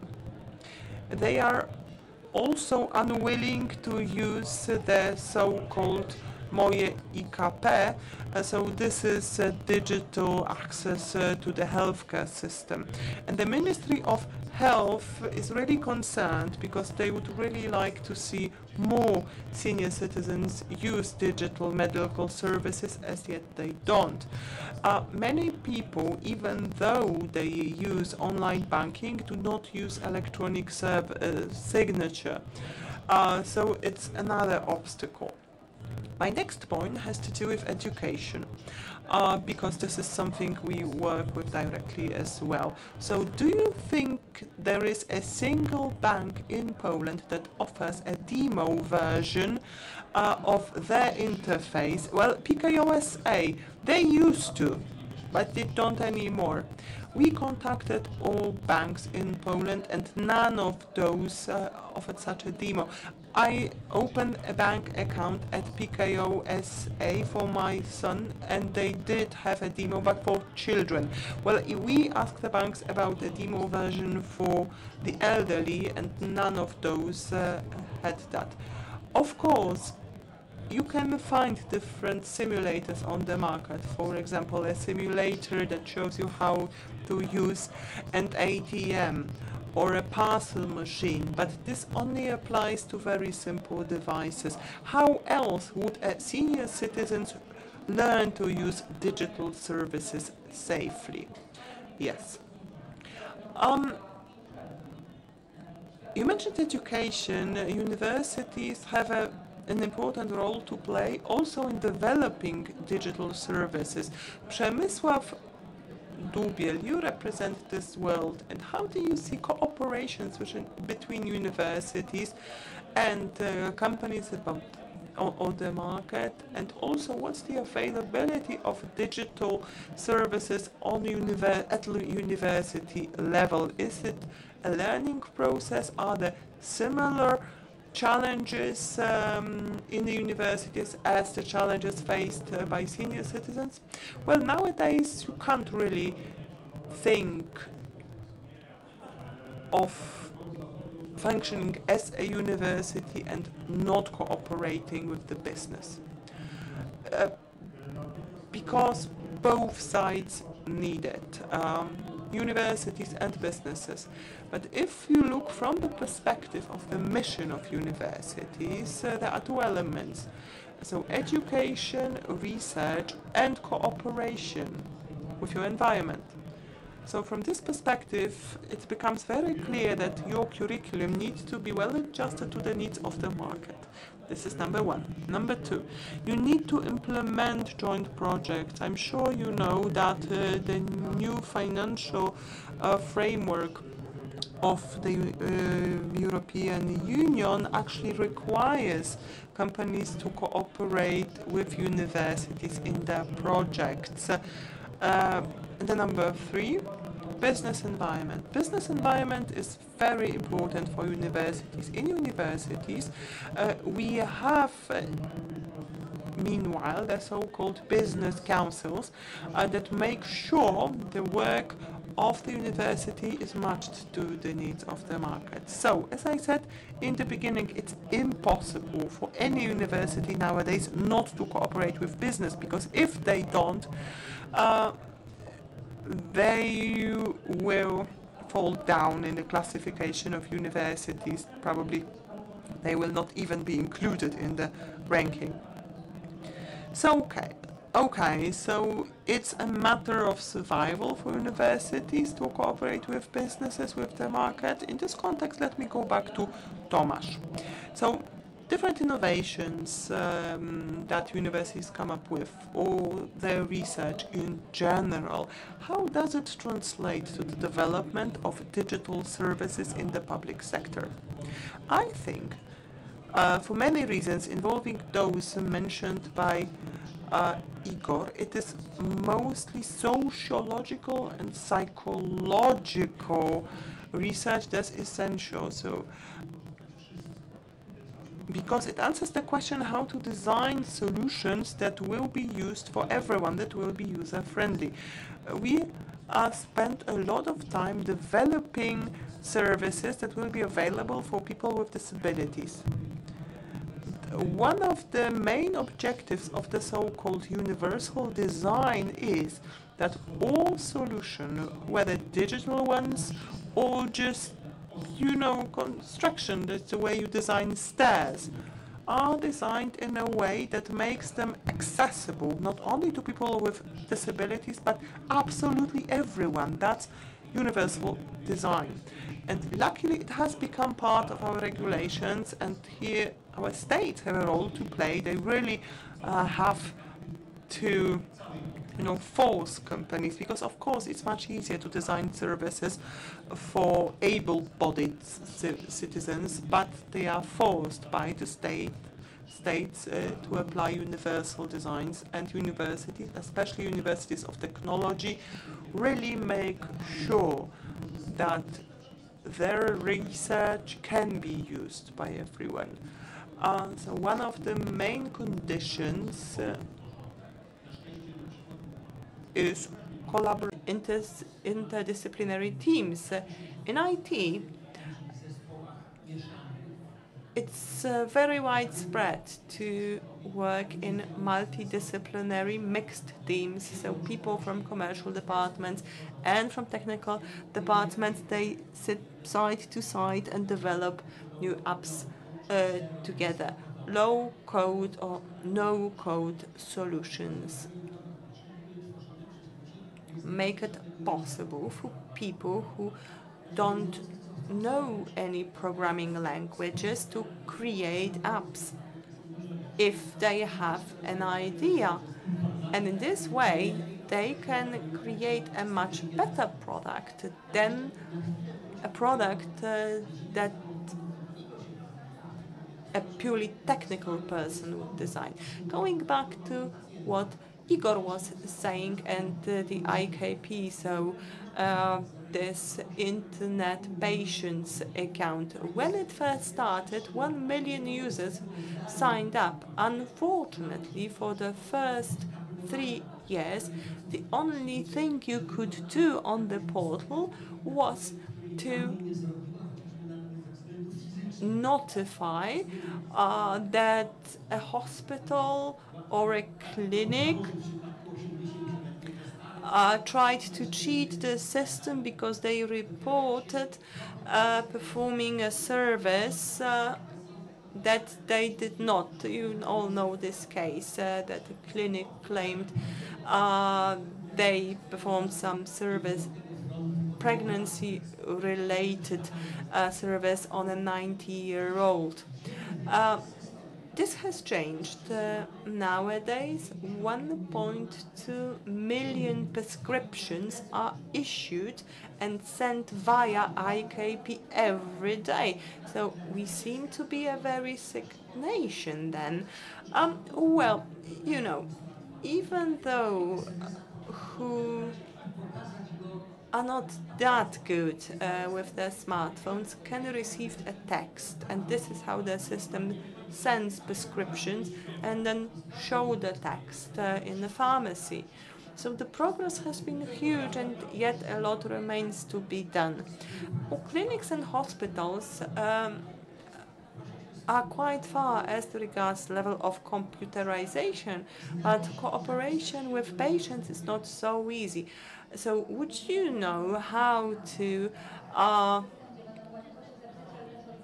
book a visit at a doctor's online, and then even if you do and cannot come, it's not easy to delete it, and it's a serious problem because we all know that a high of visits do not take place, and yet people have to wait in line. Bożena, I mean, in the context of what we have had about services to senior citizens, especially in view of the fact that our society is aging, the services look better and better. How about the perspective of senior app? So how do you assess cooperation with universities?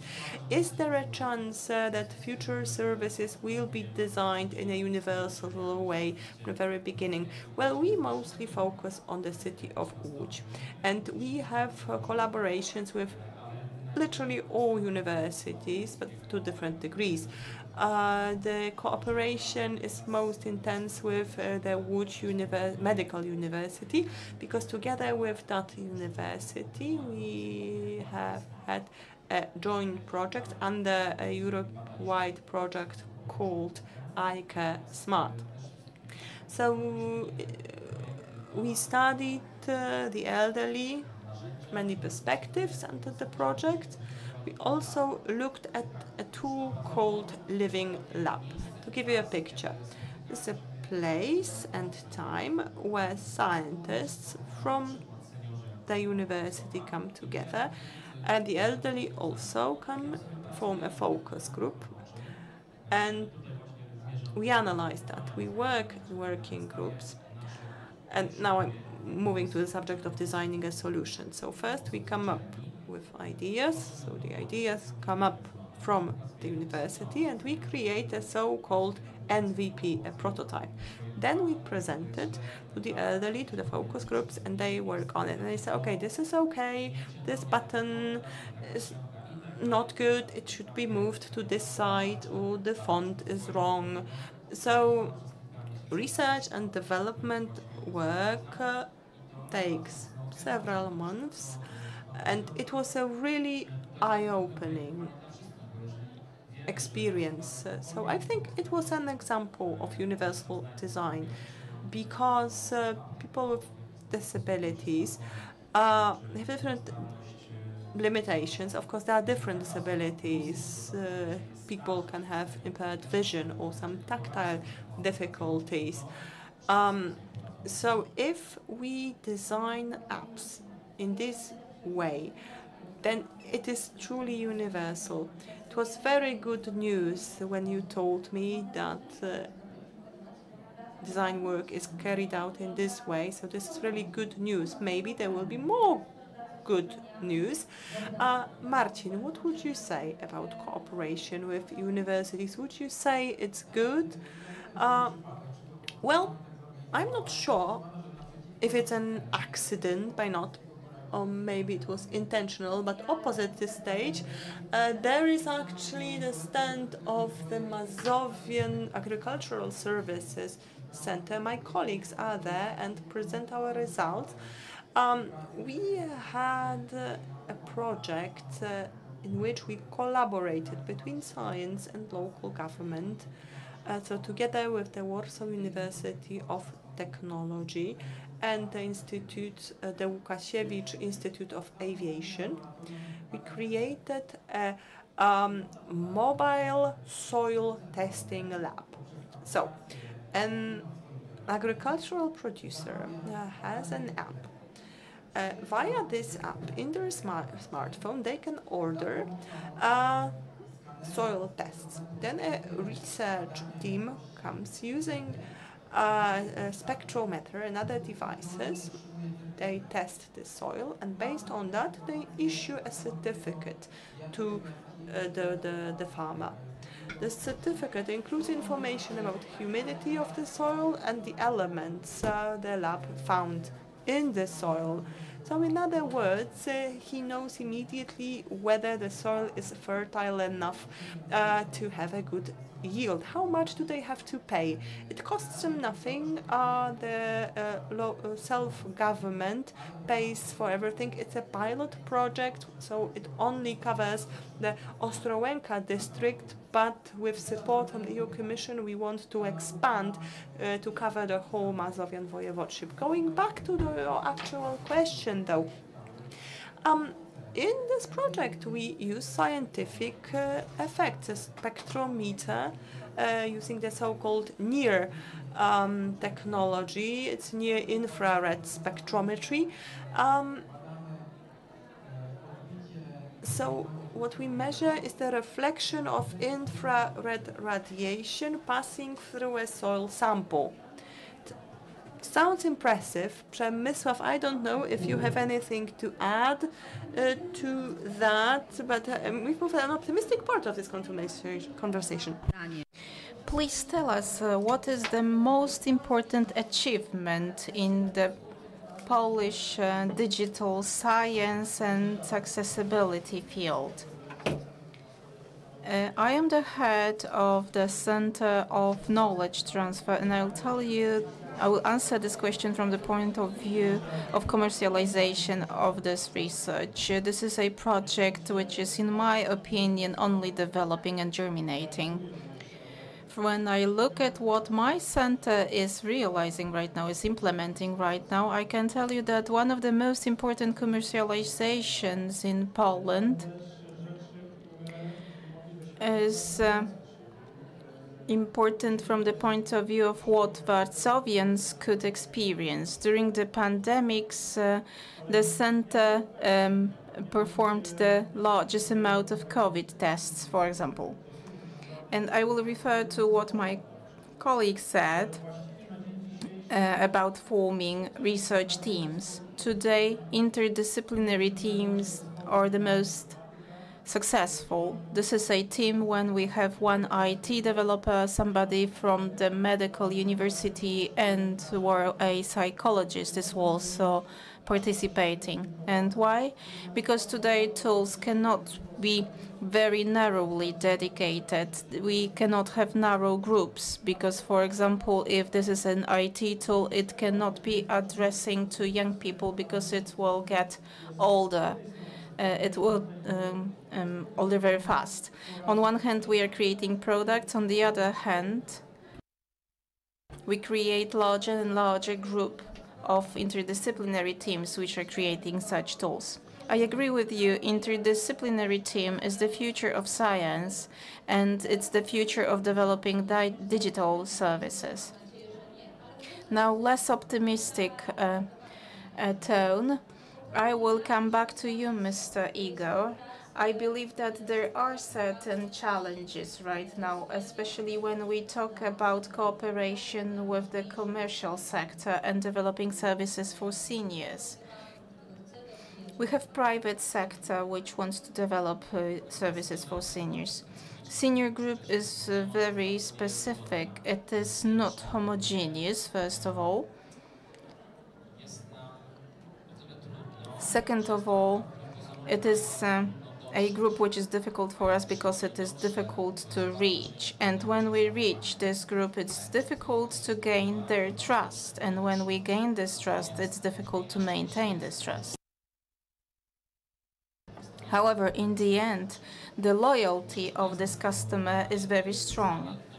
And this is the main challenge, reaching this target group.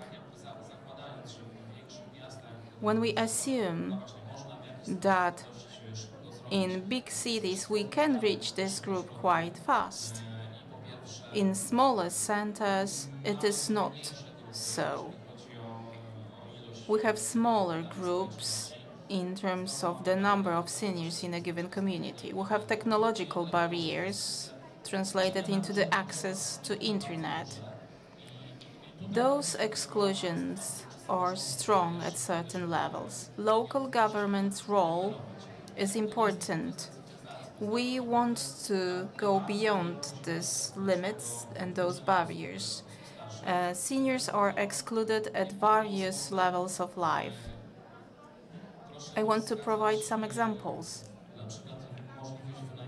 For example, when you rent a bike or a scooter in Warsaw, you have to use an application, so seniors are excluded here.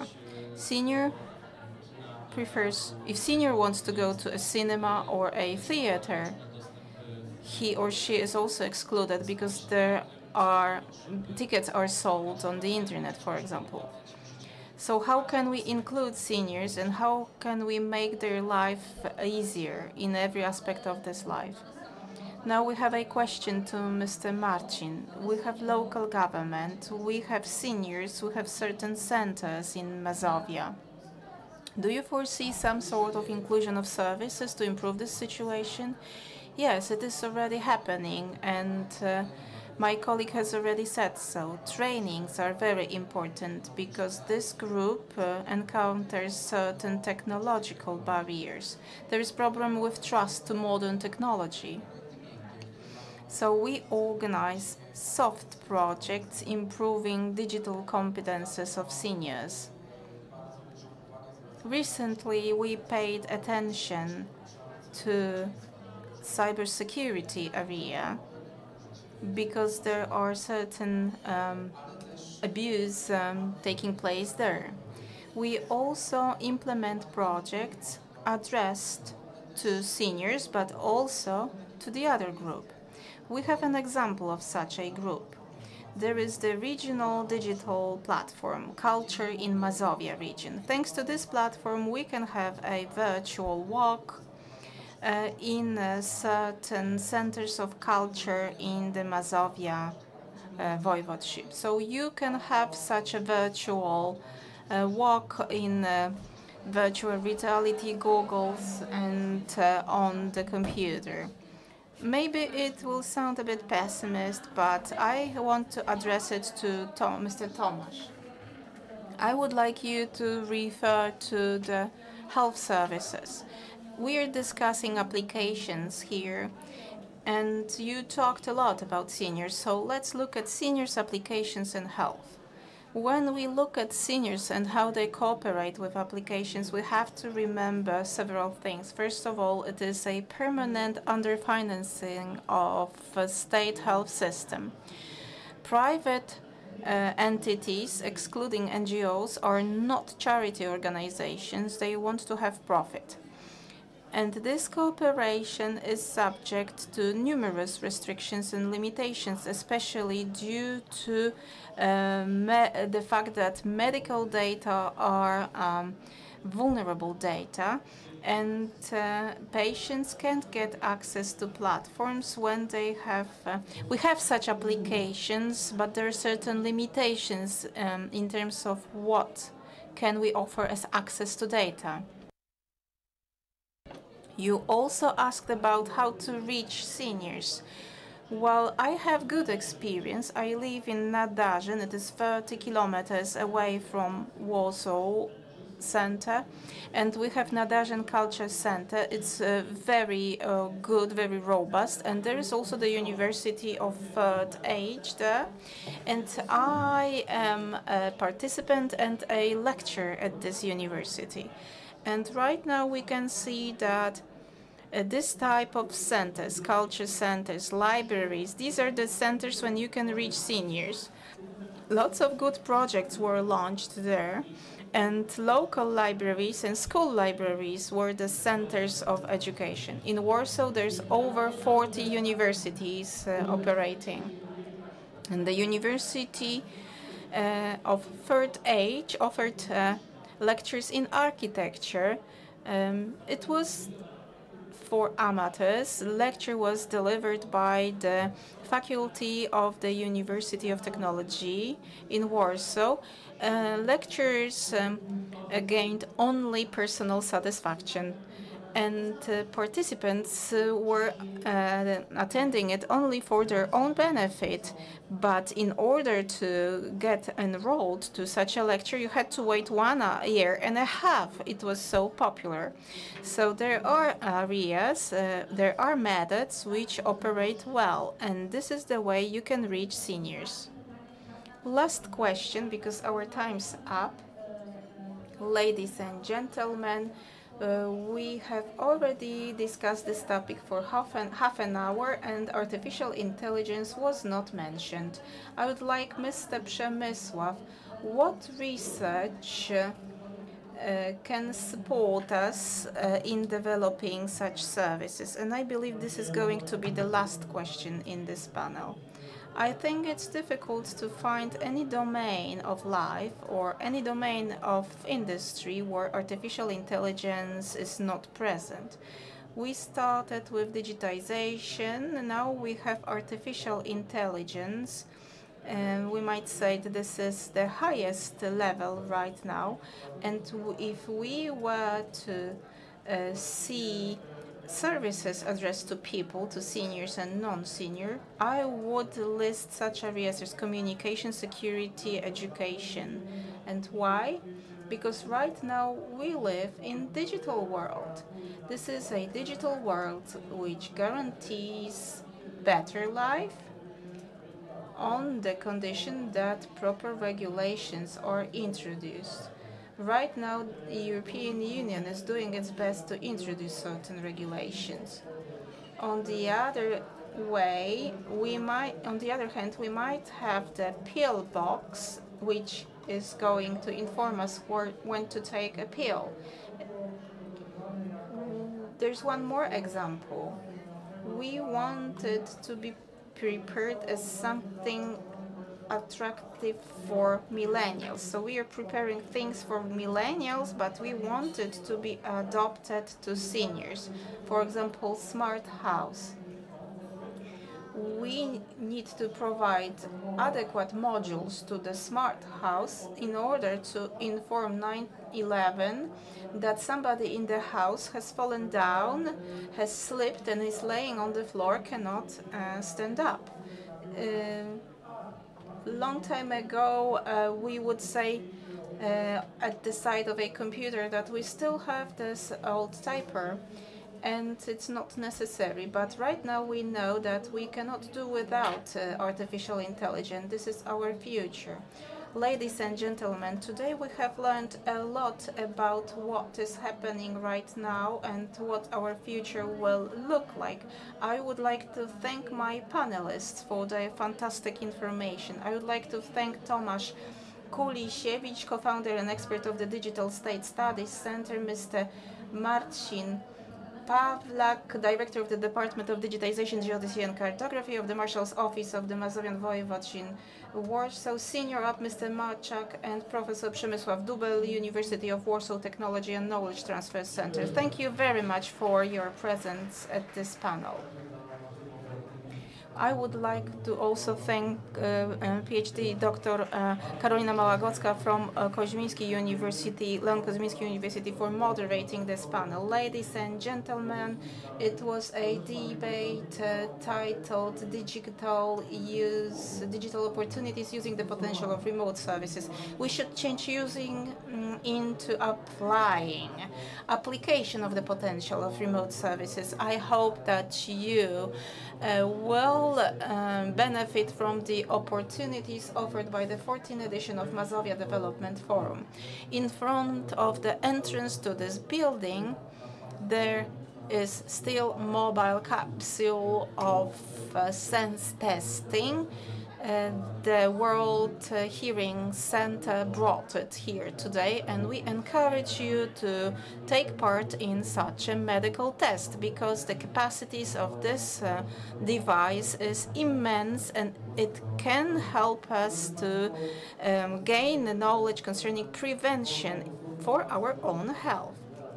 Now I will leave this scene empty for 1 second, and we will move to another debate. Our speakers and moderators will let me know whether they are ready to invite our speakers to another debate. Ladies and gentlemen, next debate is interactive, on the way to the future, fashion versus planet.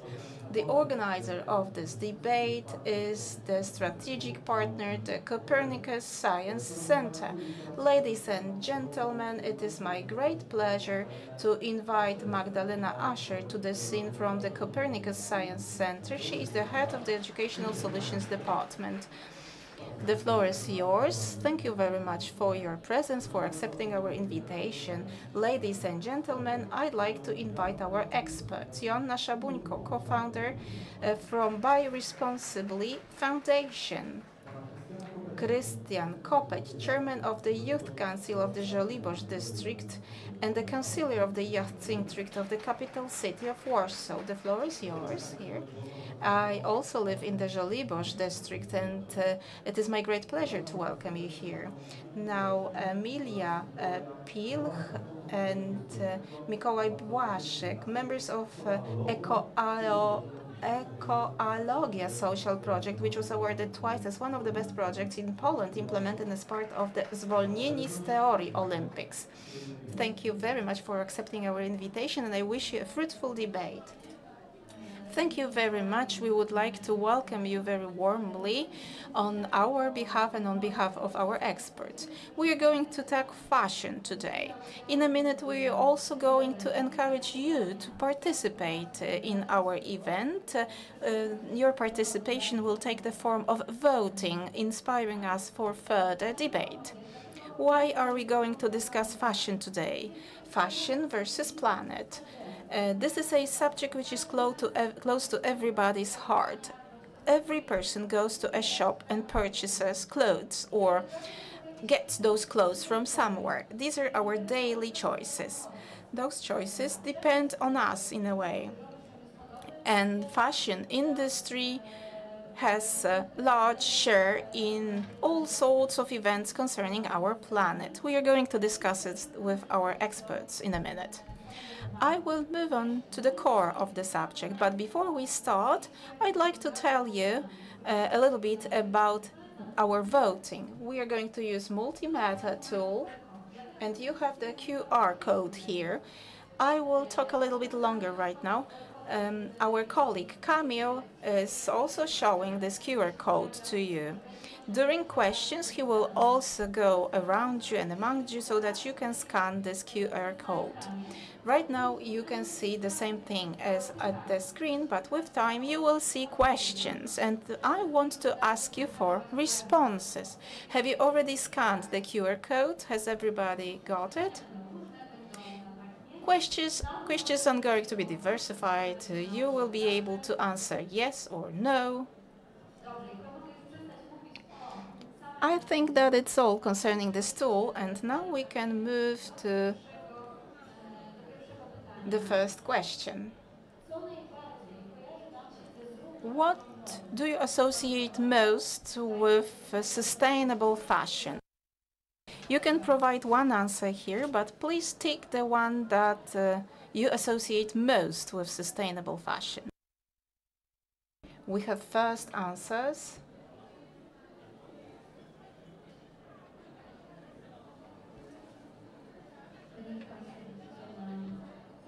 You can see the results on the screen. I will give you a few more minutes. There are 2 votes for certified clothes. 3 times U, avoid, utilize, and circular fashion, reuse, reduce, reuse, recycle. 3 times U, avoid, use, utilize.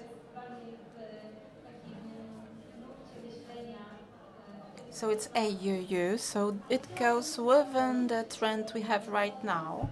But I'd like to start with circular fashion. It got only 1 voice, 1 vote. And I'd like to tell you what it actually is. I want to demythologize it, especially the name. Where does the name come from? Joanna. Well, to be honest, this would be my answer if I took part in the vote, because circular fashion gives us a chance to go out or go beyond the system we are in. The system where we have fast or even ultra-fast fashion, where we manufacture more and more, faster and faster, at lower and lower prices. We buy cheap clothes and almost immediately throw them away, which is destructive for our planet.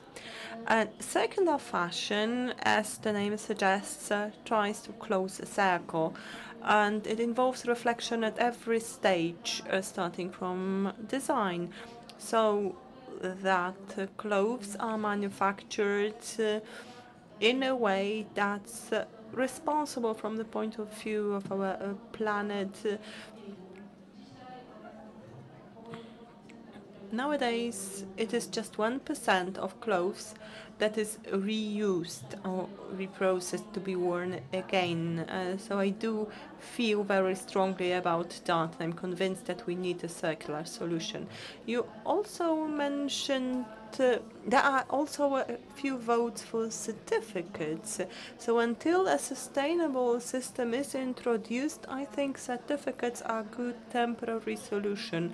Because if we see a trustworthy label, we can buy this piece with a clear conscience. However, we need to go for trustworthy labels, because there are many attempts at greenwashing, so it's not enough to look at the green label or the words climate friendly, which is backed by no facts. Here we have very specific certification system, GOTS, Eco-Test or Fair Trade. They are really trustworthy and I can recommend them. Thank you. Emilia, Mikołaj, which one would you choose if you were to choose just one of the available options? Can you hear me now? Yes. Well, I can but agree with what has been said already. If I were to choose just one, even though all of them are to a certain degree or can to a certain degree be associated with sustainable fashion, but I would choose circular fashion as well. Well, buying second-hand is a part of closing the circle, of reusing clothes, clothes changing hands. Buying clothes at second-hand stores is something we associate with stationary outlets. So, in order to go there, you need some time to go there, to look through the shelves. But in the recent past, we've seen more and more online options emerge that can be used faster and more comfortably. Yes, I would like to add something. Yes, circular fashion in a way tries to answer the problem of fast fashion. This problem is something that we can't really see, and yet it is devastating for the environment. Circular fashion is a system that's idealistic in nature, because of course we can't recycle clothes endlessly. It's not possible to never have to introduce new items to the circulation, but we can do it to a certain extent, and I do hope that very soon we will be able to offer some solutions that would, at least to a degree, implement the ideals of circular fashion. Also, a word about certificates and labels. I think this issue will be important later in this discussion. Greenwashing, a term which preassumes an attempt at manipulation on the side of manufacturers' fashion labels. Because indeed some pretend certificates are used in order for brands to claim that they are environmentally sustainable, whereas it's not the case. About greenwashing, yesterday we had this discussion that sometimes you can see the words 100% organic on the label, and sometimes manufacturers are honest, and it is really true, but you know, the label in a piece of clothes is not a certificate, so you can't really know for sure whether such claims are truthful. Yes, but whenever you buy new items, read the labels. Make sure which materials have been used. In this way, you will be able to ensure that you can wear these pieces for a long time and that they can be recycled. Indeed, there are certificates that confirm that organic cotton has been used, like the one we can see in the picture. Greenwashing, well, I think greenwashing is represented by those labels that are not backed by any documents. So if an item has a certificate, usually you will see a number of the certificate on the label. You'll be able to track it. So is there a way where we can really verify if a certificate exists, if it's an actual document and not a case of greenwashing? So please visit the website of our foundation, Kupuj Odpowiedzialnie. We publish guidance on how you can do it, how you can make your consumer choices in a more sustainable way.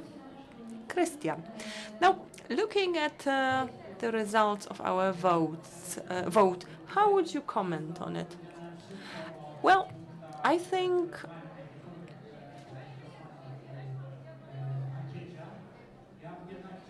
it's hard to add anything about the vote itself, but I would like to focus on one option, buying luxurious brands. We tend to assume that if something is a luxury product or represents a luxury brand, it should be made of high quality materials, and it will not be useless after 6 months of usage. So I think an average person would see it like that.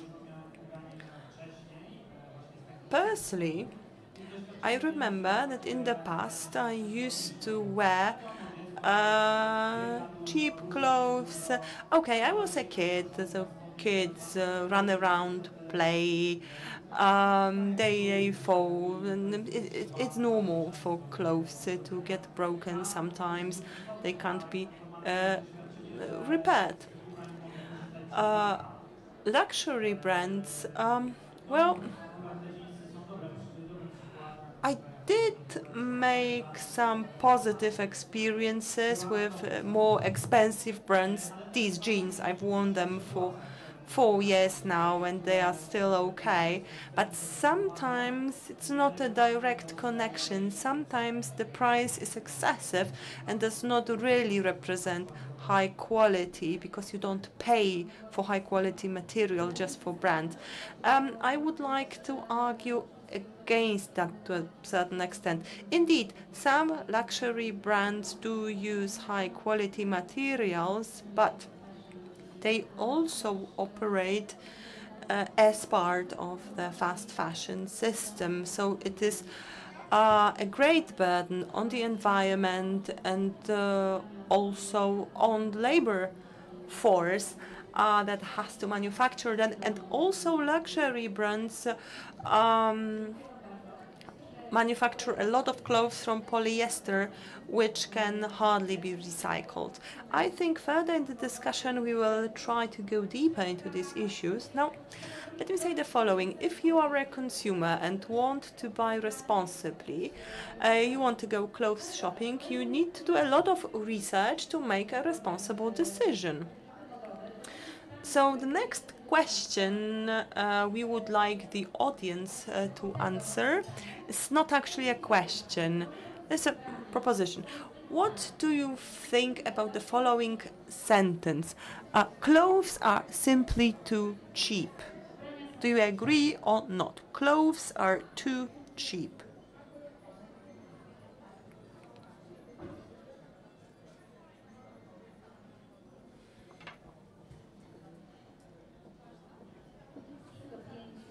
So 3 people agree, 5 people don't agree. So I think the motivations can be very different, the motivations behind your choices. Okay, now it's 3 against 7.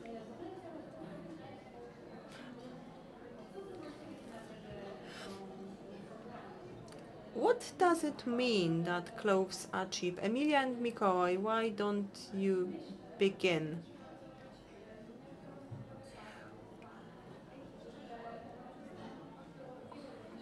Well, we have access to different chains that have cheaper but also more expensive clothes on offer.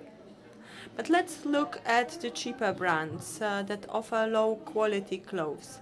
I think nowadays when you go to a shopping mall, have some money to spend, you really have to make a decision. So do I spend my money for coffee and a piece of cake or a piece of clothing? Of course, marketing influences such decisions. And when I think about stores that are most frequent in our shopping malls, I agree that clothes are too cheap there. I think in the context of this question, we must consider the consequences. Let's say we buy new pieces of clothing at affordable prices, but we don't realize that we become a part of this phenomenon which also involves heaps of clothes that have been thrown away. So even if the price you pay is low, a high cost is paid by the environment. I'm talking about low quality clothing manufactured as part of the fast fashion phenomenon. So this is a part of the price we don't consider, the environmental impact of such shopping decisions. I'm sure we will hear some statistic later. Let me give you some now. 10% of greenhouse gas emissions of greenhouse gases is caused by the fashion industry globally. Because these pieces have a low quality and are thrown away quickly, they have a great impact on our environment and we don't realize that. Well, sometimes I do ask myself about different components of the price. Yes, a Forward Foundation once published an interesting report, and actually they listed different elements of prices, and actually this foundation has been created by fashion industry, so they know what they are talking about, and it turns out that less than 1% of the price we pay in the shop is the salary of the people who actually produce the clothes. 8% is the cost of material, and 50 or 60% is the profit of the fashion brands. So I think we should take a critical approach when we hear this question, because it's not just about the label price, and it's not about the amounts, it's about the split, the distribution, because no matter what we pay for pieces of clothing, people who produce them often live in poverty, and on top of that we have all this pollution and environmental burden, and the resources that have to be used. 700 liters of water have to be consumed to produce the t-shirt. So this is as much water as a grown person drinks in 3 years. So I think a factor we should look at is the so-called cost per wear. So you divide the price by the number of times you wear a certain piece, and then it may turn out that more expensive pieces of clothing have a lower cost per wear. So from my perspective of biology, I would say that the cost of clothing is a closed system. Do I understand correctly? So if somewhere in the process the costs are lower, let's say the final price is lower, the cost is still borne, but not by us individually, but by the environment or society. If we buy low quality clothing that will soon be thrown away, we lose money. From consumer perspective as well, because the consumer has to buy new pieces more frequently, so they use money. If they spend more money initially, they would be able to use these pieces for a longer time. But if we buy fast fashion, this is how it works, and this low cost is further transferred to the environment. 1.7 billion tons of clothes was exported by European Union last year. Half of it went to Africa. And so it's a huge problem when we buy these low quality items and throw them away. We export it to the global south, to Africa, so we no longer see the consequences of our decisions. We don't even realize what the consequences are. That's why in our project we tried to inform about this problem and to explain how it affects average people. Christian, as for the vote on whether or not clothes are too cheap, I think it would need a third option. It depends. To some, clothes are too cheap. To others, they are too expensive, depending on how much money you have at your disposal. For example, the person who makes the minimum wage, slightly more than 4,000 zloty, I can't imagine a situation where such a person would be able to afford a luxury T-shirt or a good suit. They'd have to save money. But to a person who makes 15,000 a month, it would be quite easy to buy a suit. They wouldn't have to wait for a discount, or wouldn't be able to go to next best store and buy one. Yes, but I would like to go back to what you said already about the relationship between the price and the number of times you wear something. So sometimes, even if you spend more initially, you can save money. I think shoes are a good example. You can buy shoes for 100 zloty before the winter every year. After 5 years, you would have spent 500 zloty. And the final effect may be less beneficial for you than buying a more expensive one and not having buy new ones every year. And let's not forget the second-hand stores. Yes, we don't have much time anymore, so without further ado, I would like to continue with our next survey. It's a statement that I would like you to vote on. Too much clothing is being produced globally per year.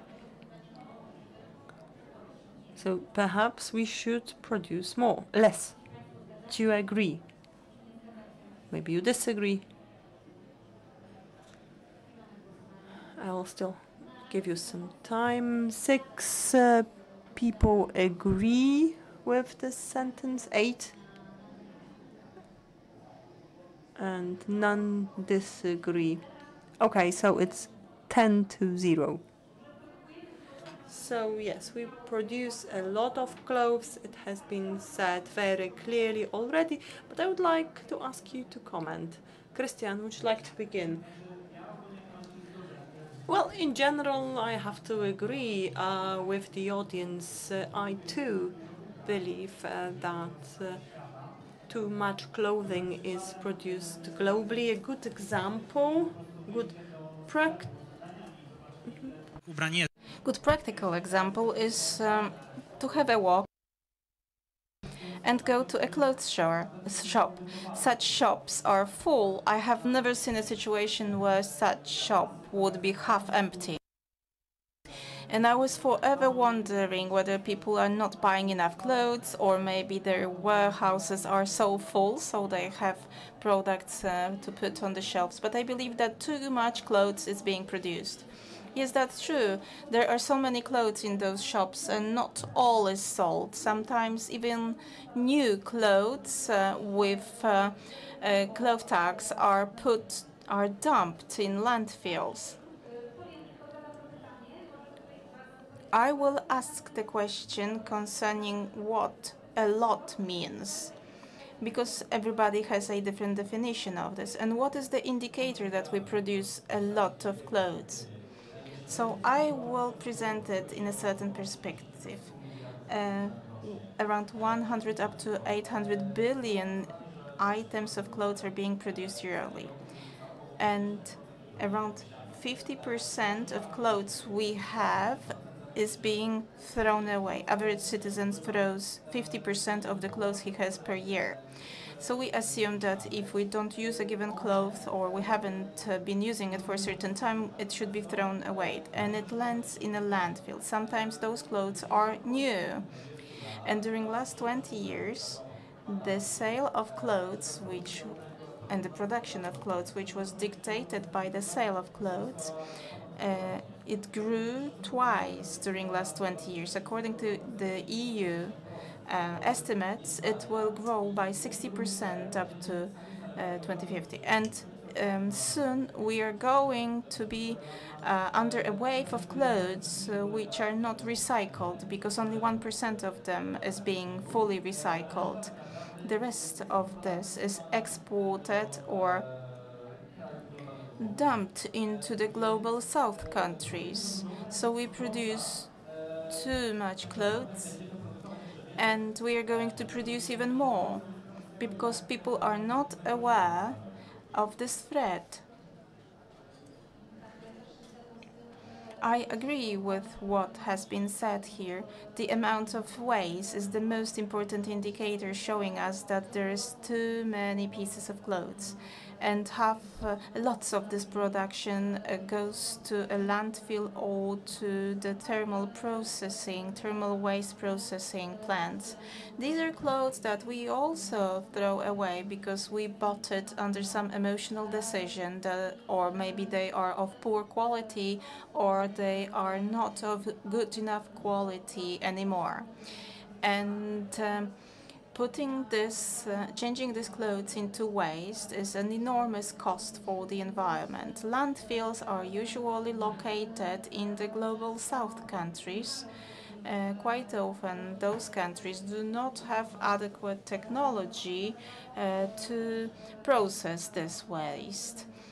Textile waste also let methane to the environment, which is very harmful to nature. Quite often this waste lands into oceans and they have negative impact on all the organisms living in the ocean, and they reduce the ocean's capacity to process carbon dioxide. This waste, in the end, has direct impact to us. Even if we send it far away from Poland, it returns in the form of climate change. And it is very impactful when we imagine that our own clothes, new clothes, land in a landfill at the Atacama Desert. Another problem is the resources we process to produce clothes. Polyester is the leading resource. This is an fossil fuel source of material, so it will not get decomposed. Synthetic fiber during one washing releases lots of around 60,000 microfibers, and it ends up in our waterways, having a negative impact on the climate. So again, it is related to our activity, even though we think that we exported waste far away from us. Thank you very much for your opinions, and if I were to sum it up, I should say that our two hypotheses for solutions are well linked with the fact that hypothetically we could improve the quality of clothes, reduce the amount of clothes, and the price would not be a challenge because we would buy less clothes, and right now we buy more frequently. And out of the indicator you have mentioned, lots of clothes are being put to a landfill. In the end, I'd like to ask the last question concerning sustainable fashion, and our guests are discussing it all the time right now here. If you were to choose, what would you choose out of those proposed points, taking into consideration the impact of the environment?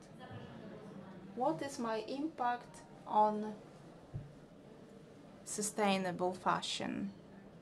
It's time for voting now.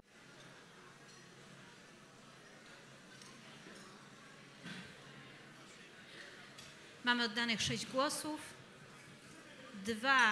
Niekierowanie się reklamami. There are 6 votes. 2 is getting out of fashion and trends. Then minimalism, 6 votes. So here you define your impact.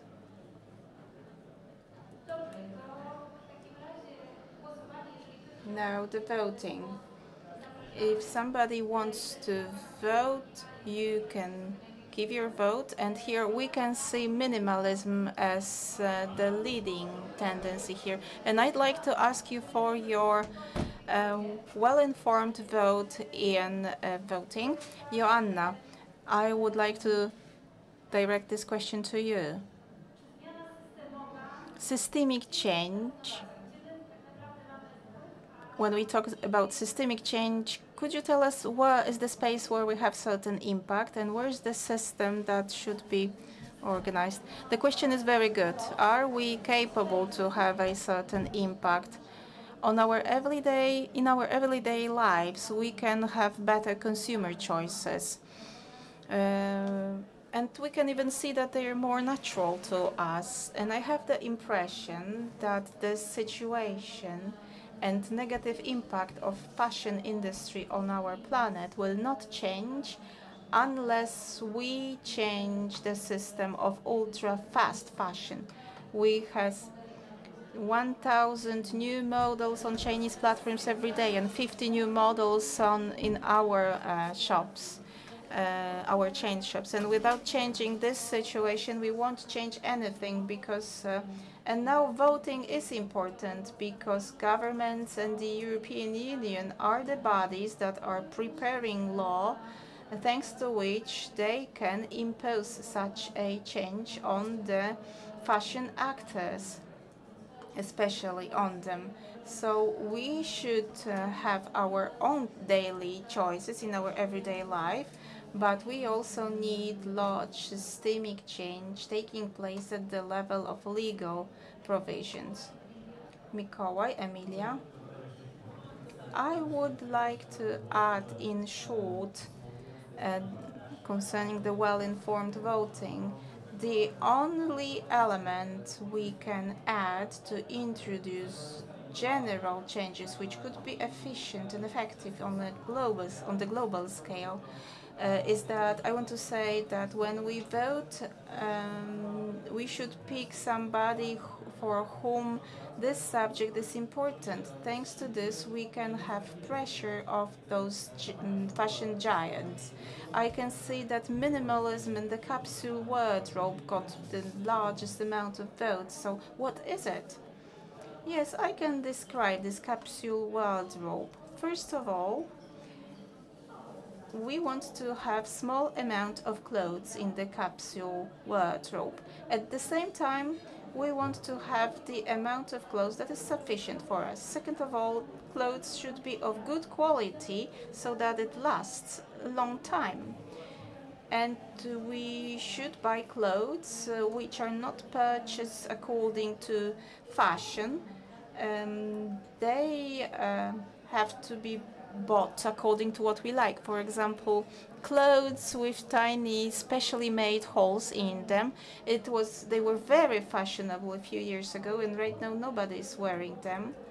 It would also be good to have clothes in similar colors and style. Thanks to this, we wouldn't have to spend time wondering what to put on in the morning so that it matches.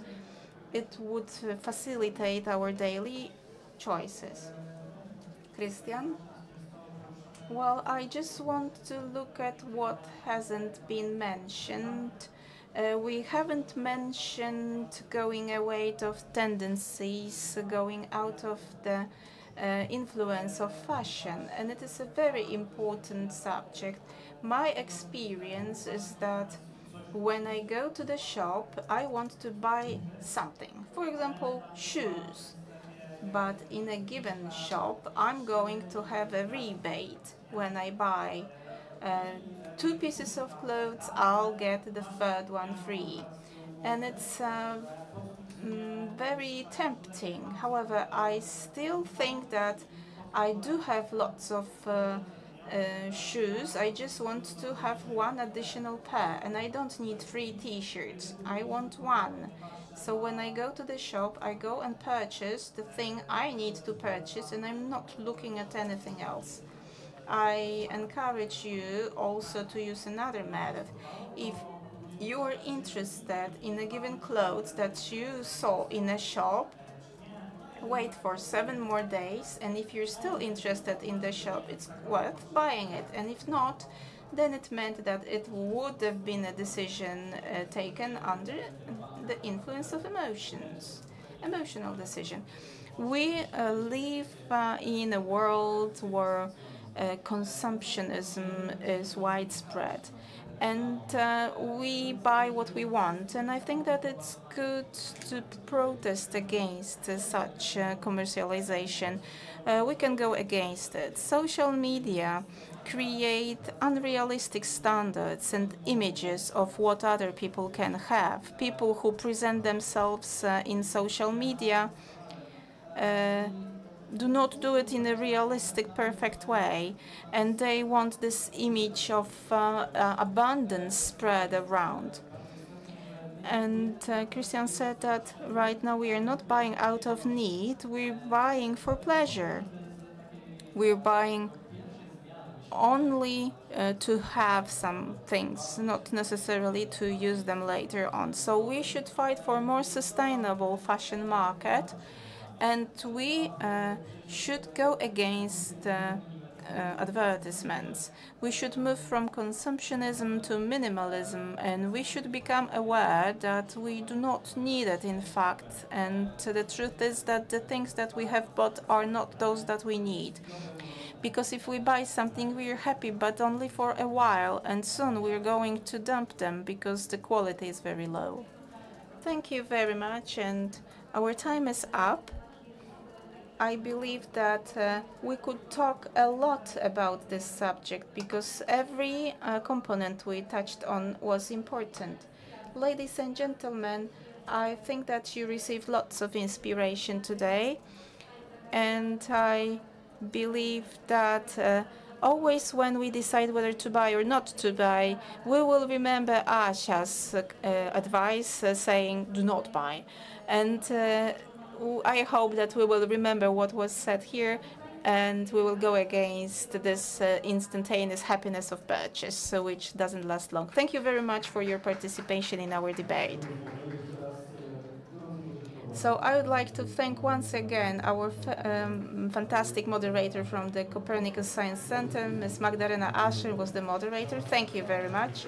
I would like to thank our panelists, Ms. Joanna Szabuńko, co-founder and vice president of the Buy Responsibly Foundation, Mr. Christian Kopec, chairman of the Yacht Council of the Żoliborz district and councillor of the Yacht Council of the capital city of Warsaw. A round of applause, please. And Ms. Emilia Pirch and Mr. Mikołaj Białaszek, members of the Ecologia social project, which was awarded twice as one of the best projects in Poland, implemented as part of the Zwolnieni z Teorii Olympics. Thank you very much once again for your active participation in this discussion. And now, ladies and gentlemen, we are moving on to another debate, which is titled, and this is a telling title, Who and How? European Funds in a Nutshell. Ladies and gentlemen, this discussion will be delivered by the moderator, Mr. Paweł Charycki, expert of the EU Research Project Center in the Institute of Fundamental Technologies Research at the Polish Academy of Science and the Polish Chamber of Commerce for Advanced Technologies. It is our great pleasure to invite our experts, Wiesław Kołodziejski, President of the Management Board of the Mazovian Guarantee Fund. Good morning.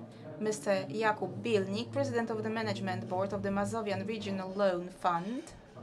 Mr. Marcin Pawlowski, President of the Polish Entrepreneurship Foundation. Ms. Kinga Drygiel, National Economy Bank representatives.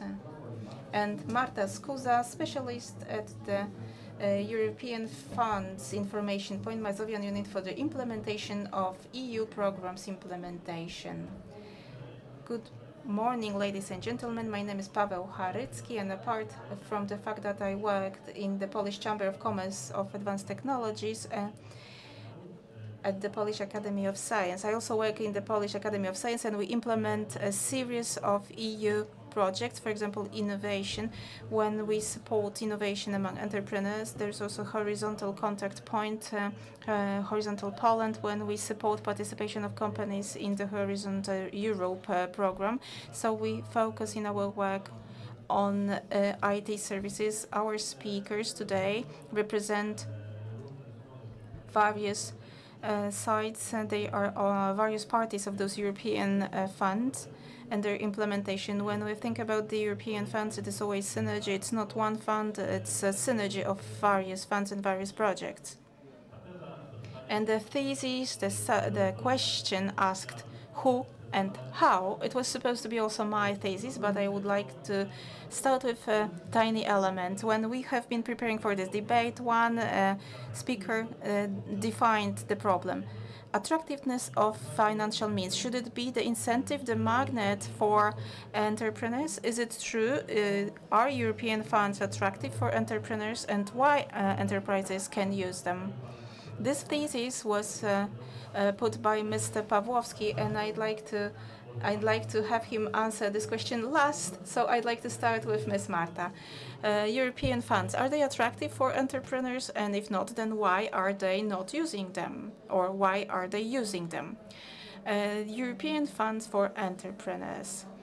In Mazowieckie voivodeship, they are available in the form of loans with very preferential conditions, terms and conditions. We also have competitions for entrepreneurs who want to introduce an innovative product on the market or certain innovative process. So the form of support is very various in the form of loan, credit, or grant, and I can confirm that they are very attractive. Thank you very much. Ms. Kinga, if we were to look into thesaurus for the preferential word and find its synonyms, we would have available, cheap, opportunity-like, and this describes European loans very well, and I am going to explain why. This instrument is very beneficial financially because interest is very low. It's much lower, several times lower than interest offered on commercial market. Also, there are no additional charges and fees. Relatively speaking, the time of repayment is quite long, and so is the delay in the repayment, which is very rare in commercial loans. So, in my view, EU funds for entrepreneurs are very attractive. Mr. Kołodziejski? I've prepared some notes because I really want to give you a precise and brief answer. And the answer is it depends. It depends which funds and to whom. Apart from the funds for Mazovia, I would like to focus on other funds that are available to the beneficiaries from your network enterprise. We have more than 6,000 such beneficiaries, such clients, and we support them in obtaining the funds. And for some it is easier, for others it's not. European funds, especially for smart economy, involve a very complex application process. Even though they are available, funds are process. Mr. Winik? Well, we believe they are attractive. We support entrepreneurs in the application process because it may be complicated, but we guide them throughout the process. And I agree that the conditions are very attractive, preferential conditions. Depending on the program, the interest rate will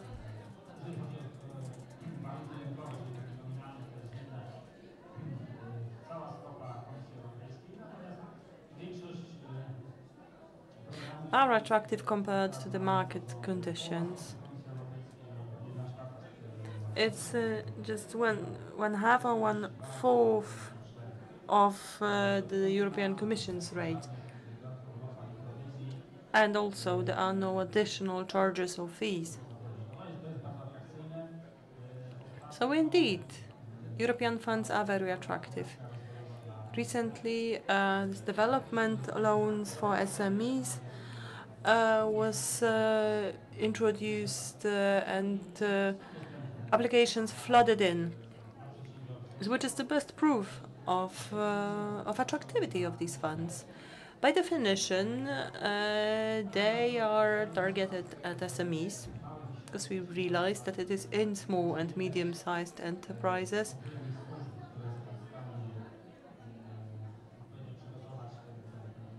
that may not have sufficient personnel capable of completing all the applications, so it is mostly SMEs that we support. We have almost 1,300 clients, and I think most of them are happy. They repay their loans without any significant problems. Martin, as the author of this question, what would you say? So if these funds are so available and so cheap and so great, why do businesses not use them more? Look at the banking sector. Interest rate 10%, 10 percentage points on average.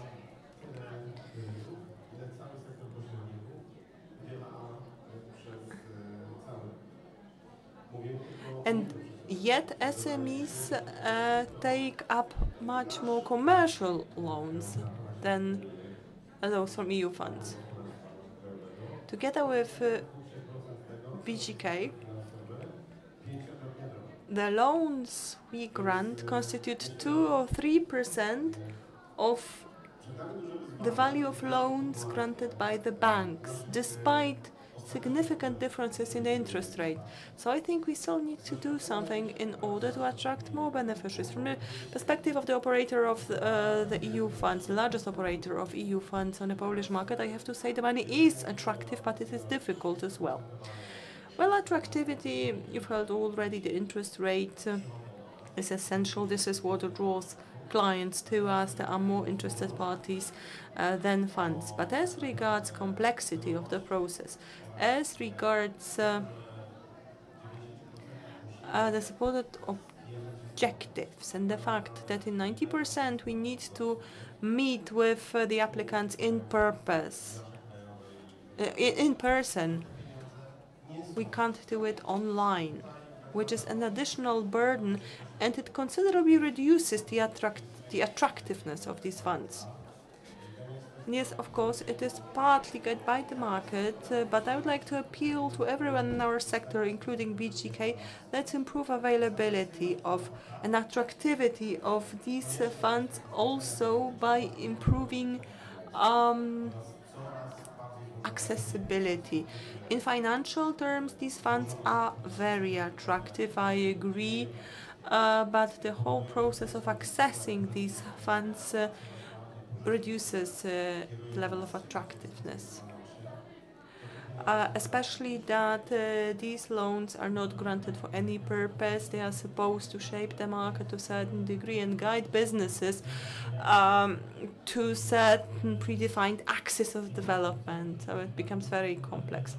When I talk to entrepreneurs, businesses, I do get the sense that they feel confused.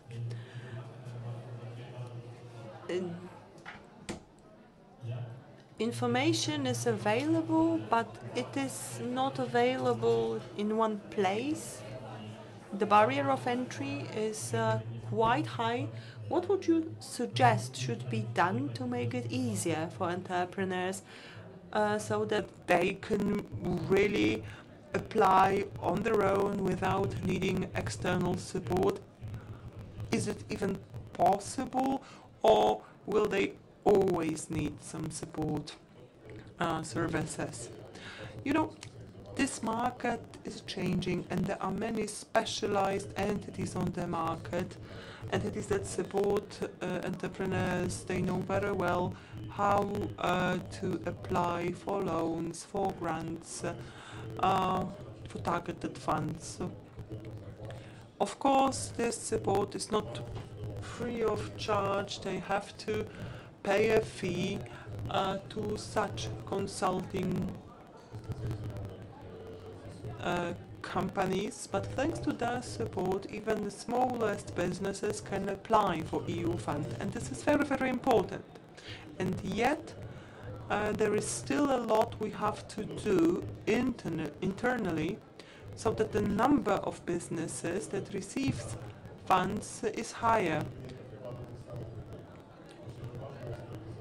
Not because we have an oversupply of funds, but because we see that the same companies receive the grants or loans over and over again. We would like to see more diversity. But for that, I think we need to better explain what EU funds are.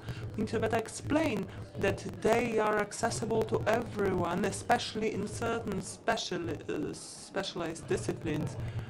Well, you mentioned BGK several times, so I would like to hand over to Kinga.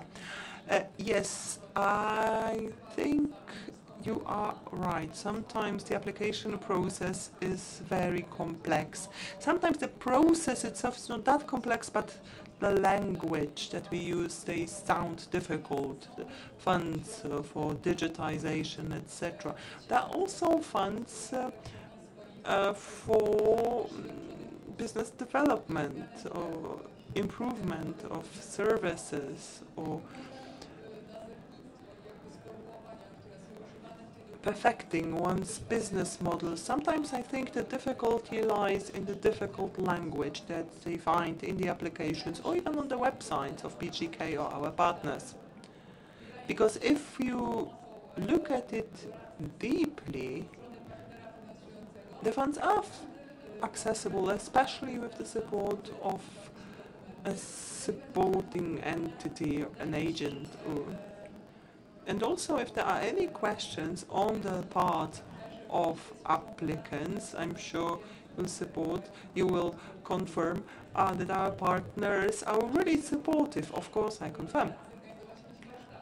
I can also imagine us organizing a workshop for entrepreneurs explaining how to prepare an application, how to draft the business plan. We are very open to such initiatives. If you are interested, please get in touch. We'll make it happen. 4 years ago, we launched a training agency, a training platform as a foundation, helping to better explain to the smallest businesses how it works, because small interpreters, when they hear about design documentation, they immediately get a headache.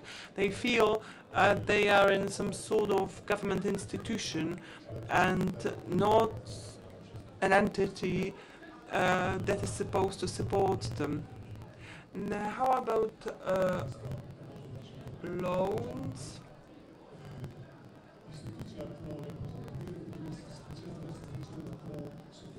And guarantees for entrepreneurs. Before I answer, I'd like to introduce my company. We are a not-for-profit company for Warsaw, but also the whole voivodeship. BGK used to be our shareholder, but because state-owned, we believed that we would be more flexible without state participation, so we bought up the shares. And then, of course, every month there are different projects. It changes. If you read the Puls Biznesu newspaper, you will find such information on a regular basis. So it's sometimes difficult for entrepreneurs to know what they should do in which order, what they need first, a loan or the guarantee, or should they place a deposit first, which EU project would be best for them, and who's going to pay, or should they risk their own money, or will they find a partner will to support them. The institution I represent would like to become such a partner. We are not for profit, and yet we take some of the entrepreneurs' risk on us. Of course, if we have entrepreneurs who want to gamble, they are unwilling to work with us because they just thrive on risk. But there are also others, and if they work together, we take some of the risk, we give them guarantees, and then we make sure that they are successful. Which means we are interested. Every application needs to be amended in the process. I don't remember any single one where it was necessary. In this way, they keep control. We keep them informed. When they come to us, they can meet other entrepreneurs because we also applied for EU funds for several thousand euros. So it's not that we give them some theory, we share our previous experience. On top of that, we have access to knowledge from these hundreds of companies we've supported so far. We have a training network. We offer trainings for businesses free of cost.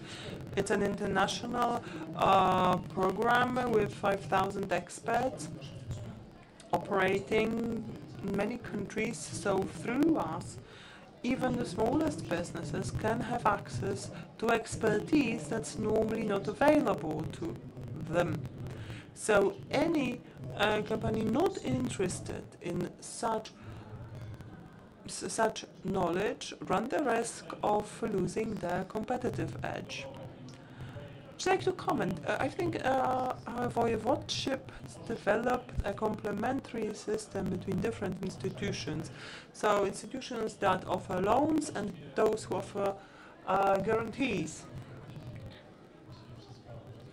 What else could I say? I think we have heard everything already from the rest of the panel. I would like to emphasize that, though, one thing we do, because one of the speakers suggested a workshop for businesses. This is what we do on a regular basis. This is what our method is based on. This is how we reach out to entrepreneurs. We try and organize meetings with them through commercial chambers, through local governments.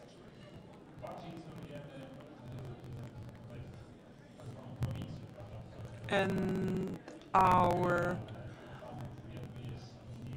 focus is not on the largest cities, but on towns and villages and places in the voivodeship where maybe the awareness of our existence and availability of funds is not so high.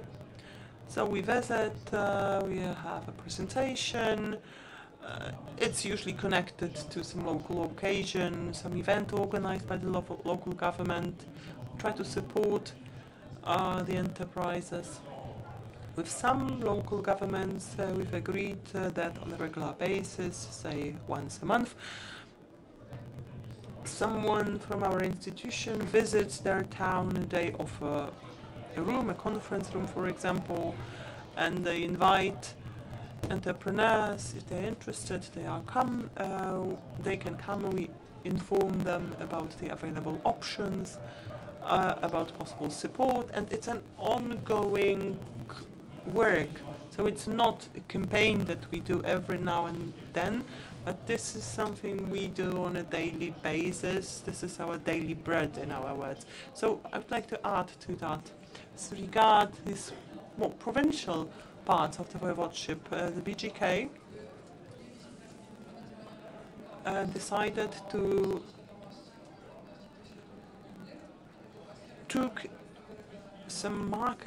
take up some marketing activities and promote support tools, for example, in local railways, but also in the social media.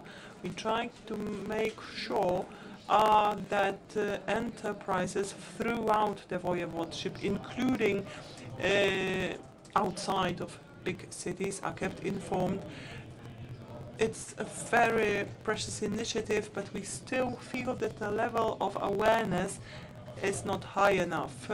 We have a map in our office and we put pins in every place where we have a client, and we realize that most of these pins are located in Warsaw. So this situation still needs improvement. So I suggest you use social media more. Sometimes we believe that social media are not appropriate for promoting complex financial instruments, but as regards education, information, support,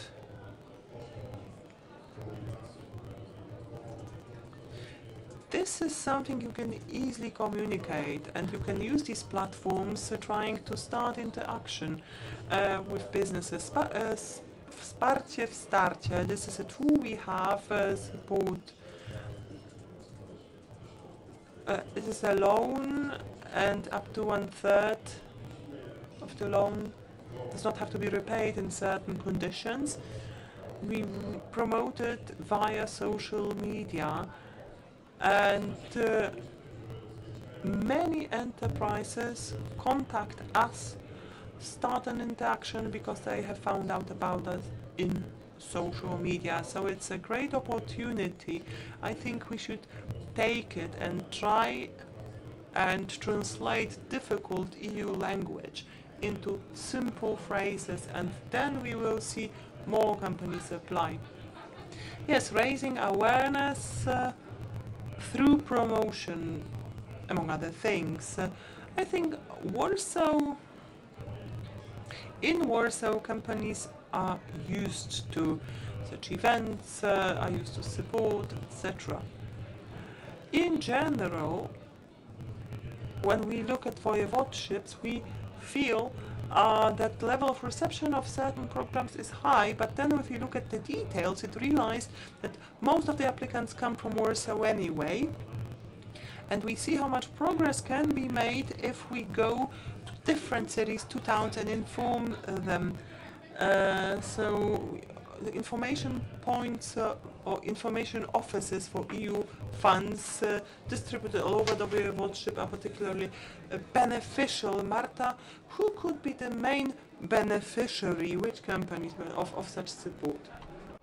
When we talk about beneficiaries who can benefit from European Union funds, we might say that European Union funds are for everybody, apart from those who do not have any business activity registered. We can have entrepreneurs as beneficiaries, but we also can have public institutions as beneficiaries, local government institutions, education and culture institutions, religious organizations, social organizations. So you can see that there's a wide range of entities. I encourage you to follow the schedule of call of proposals on our website, fundusze.ue website, and there you will see given beneficiaries which can participate in a given call of proposals. When we talk about information concerning the possibility of benefit from European Union funds, you can learn about it, and please come in touch with information points. We are located in Warsaw. There's the main information point. There are also local information points in Radom, Siedlce, Ostrołęka, Ciechanów, and Płock. So we encourage you to participate. You can come in touch with us by phone, on email, and we can also help you, we can assist, and we can share our knowledge. There is also a dictionary of certain terms, beneficiary, instruments, information points. It's not simple when we come in touch with it to navigate among those terms.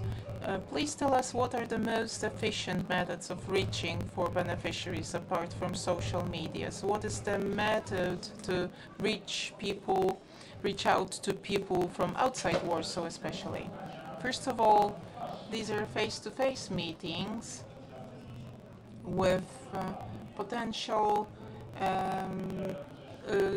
loan beneficiaries. As I have said, we're doing our best to organize such meetings. We are very direct. We just say, please invite us to your event, invite us to your meeting, and we will offer some presentation showing what we can offer to whom. We will have information points so that somebody can come up and discuss some practical aspects concerning such application and filling it in. And when this application is filled in, quite often in the beginning it is not complete. There is the name of the company and the amount the customer needs, and the method and what this amount is needed for. This is in general what I'm talking about is this form of education, one-off education, because those customers, they do tend to return, but it's not very often. So we want to broaden the group of people interested in such funds, because when we look at the situation, we know that we have to reach a larger group. How to improve it? Well, we need more financial means, because then we can develop adequate sales method or adequate loan grant method. And we all know the amount of European Union means for Poland. Some of them are subject to return, to compensation. We do not have we have a lot such means, and we know the number from billboards, even from the previous term of office of our politicians. Right now we also are informed about billions of euros. It's nearly 7 billion of euros of loan. But not many people mention how much of it is reaching small and medium enterprises. And it's not a large number, but this is the decision of our government. There are many public investments, structural investments, we might say, and there are challenges in front of us. We know about it. Demography, cybersecurity, energy security. It's very logical. However, more money should be directed to small and medium enterprises. There is one more important thing, fortunately or not. Companies which are operating for longer periods of time on the market receive this amount of money. They know how to get support, they develop, they produce more and more things, they have means dedicated to growth and development, to improving competences of their employees, but final beneficiaries at the level of particular voivodeships are not growing. This number is not growing. Loans are reaching more or less the same entities. Around 50% of cases are beneficiaries who know how to fill in the application. So our task is to reach the broadest group possible with this knowledge and to have final beneficiaries composed of entrepreneurs. You ask us about how we do it. Well, we have a platform, and daily we offer trainings to several thousand entrepreneurs. We dedicate our own means to this. Our trainers, our coaches are paid by us to share knowledge about European Union means, and we assist companies in filling in their applications, in changing the profile of their activity, in developing their companies, and in a way we are showing those barriers on the market. If number of entities operating as we is improving, is growing, then we are going to have more entrepreneurs participating in EU funds. And it will get translated into improved economic development which is the most of the sector which is the most important for GDP. 700 billion is only an indicator for small and medium enterprises, because for them it is not translated into any impact on their business and on any activities. From the point of view of operator of such projects, it is important because we know what to do. Well, I'm not criticizing it. Let's remember, if we are constructing a nuclear power plant, we are going to have 200 or 300 contractors and producers. And this money will reach small and medium enterprises. But this distribution can be done more effectively. But this is not European Union funds that are floating there in this chain. I believe that key issue here is adequate communication at the highest level, at the level government is offering, because we are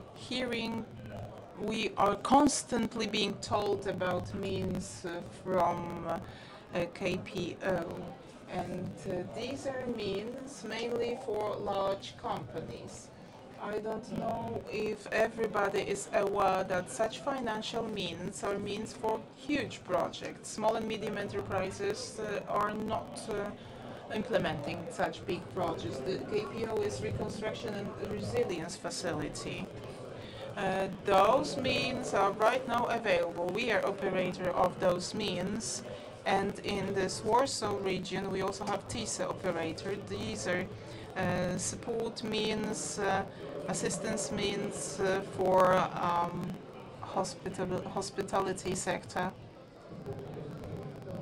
Well, we started to discuss subjects which are not within the thematic area of the question, because the question is where the money comes from.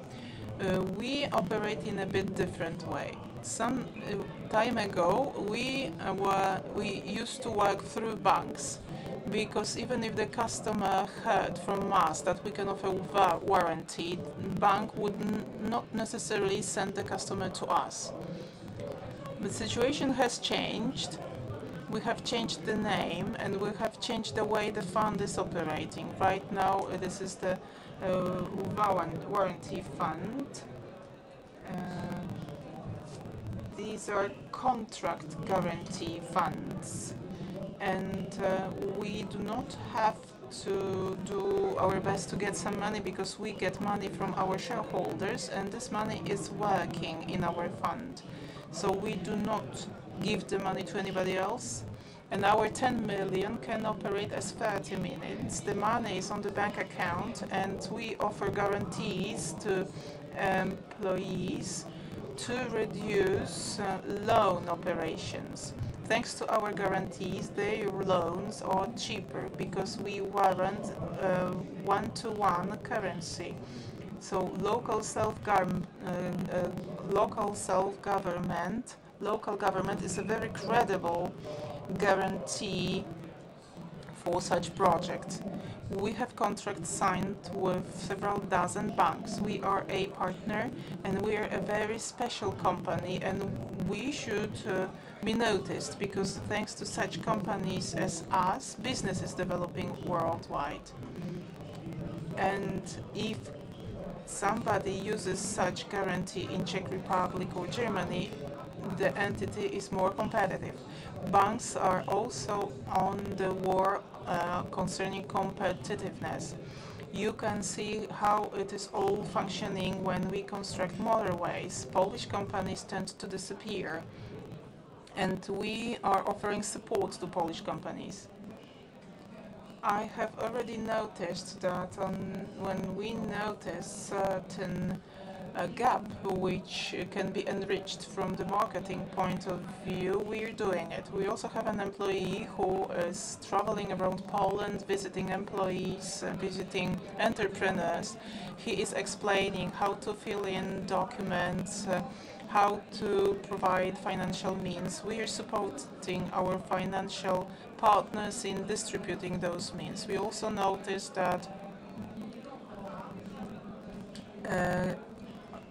campaigns other than social media work well. For example, posters on a bus. People look at those European Union funds with website link on the bus, and maybe the person can enter this website and learn about financial means. I think that there are many sources that provide the possibility of commercialization and advertisement of what we do. The marketing may not use a simple language, and we think that we should use simpler language. In the messages we develop, we pay attention to have it simple and legible and understandable. But the more we explain, the more we talk about services and beneficiaries. We understand this because we are reading about it all the time. But a given entrepreneur notices this type of talk, and it is a barrier in itself to overcome for such an entrepreneur. So we have to get prepared to use European Union funds, and we don't know how to get prepared for it. Do you have any recommendations for such preparation? Competitions organized by the Mazovia entity for implementing European Union programs cover encouraging future customers to participate in free-of-charge trainings. Such trainings are organized at every call for proposals. Our team of trainers reaches you and gets your hand to lead you through all the documentation. Our team teaches our beneficiaries to fill in the applications in the IT system. We go together through all those procedures to facilitate filling in this application. And we help to get the largest amount of points to get support to finally succeed. So I encourage you to look at our tag, free of charge trainings. You have to register to participate in such a training. And we do offer such trainings. We have a whole team of people offering such trainings. I will say shortly that local economical governments are important. When we stopped getting customers through banks, we are doing our best to be present in local economic self-government. So we are active in economic forums. We want to participate in developing international contracts.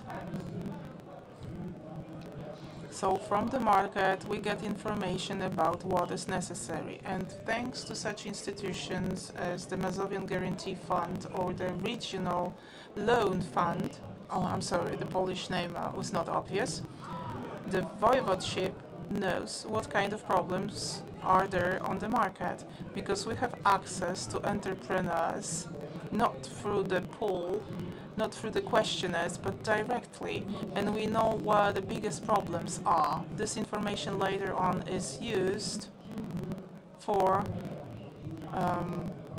improving those programs, to make them more targeted, to reach the beneficiary. So the self-government institutions are very important. They are not commercial. They are designed to develop entrepreneurs in Mazovia voivodeship. Now I'm talking about those two funds that are sitting one to another. So self-government fund and private fund have different goals. Please notice that we can get funds at any moment if the need arises, but it needs to reach our owners, local governments. We are present in social media. We are present on Facebook. We are present on LinkedIn. We have good website.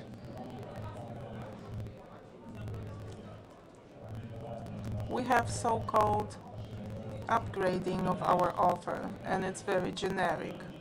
We have it on the internet, and many customers call us to ask whether we have means for certain goals. We have to be aware that we do not have means for every goal, and we provide this information. This offer doesn't reach every person, but we collect a group of customers, and then later on we return to such customers. They also gain knowledge about us and they come back to us again. Maybe we are not that widely known as the Bank Gospodarstwa Krajowego, but we have our methods to reach our customers and educate our potential loan beneficiaries. How do you prepare people to submit their applications? Can you repeat the question, please? How does your institution prepare beneficiaries in preparing applications? Well, the Gospodarstwo Krajowe Bank is providing information on the website. This information concerns goals and parameters. There is a part of the website where you can see websites linked with calls of proposals for our financing partners. We are a manager of the fund institution and we select financing partners. Their goal is efficiently reach recipients who need those goals. We also deliver workshops and trainings, and we have direct contact with entrepreneurs. But the system of distribution is mainly based on our partners' cooperation. Marcin, how about your last statement? Well, I would suggest that the products must be simplified. There are many instruments that are in the hands of self-government, not central institutional ministries. These are return funds. I think the process of redistributing them among companies should be simplified. We haven't talked about it, but a major part of them will be spent on circularity or green projects. This is difficult money. There will be less money for investment and development, and not to even mention supporting commercial operations.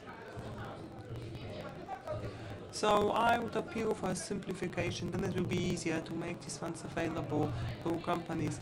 And self-governments have an important role to play here. I think this event is the best example hereof. Horizon Europe, the Sustainable Economy Horizon Europe, the 23rd, 24th. Such events will be organized in Warsaw, the 25th Innovation Coach. So already next week we have two conferences addressing the subject of EU funds. Then in November, Krakow, Central European Technology Forum. You can also talk about frameworks and EU funds there. So there's a lot of events. I would like to invite you to attend as many of them as you can, because it's a great forum of sharing experience, meeting speakers such as our great panelists. So please stay in touch. Thank you very much, Paweł Harycki. Polish Economic Chamber was our moderator on European funds in a nutshell. Thank you very much. And our panelists were Marta Skuza, representative of the European Funds Information Office in Mazovia, Kinga Drygiel, representative of BGK, Marcin Pawłowski, President, Management Board of the Polish Entrepreneurship Foundation, and Jakub Bilnik, President of the Board of the Mazovian Regional Loan Fund, as well as Wiesław Kołodziejski, President of the Management Board of the Loan Guarantee Fund. Thank you very much for this highly fruitful debate.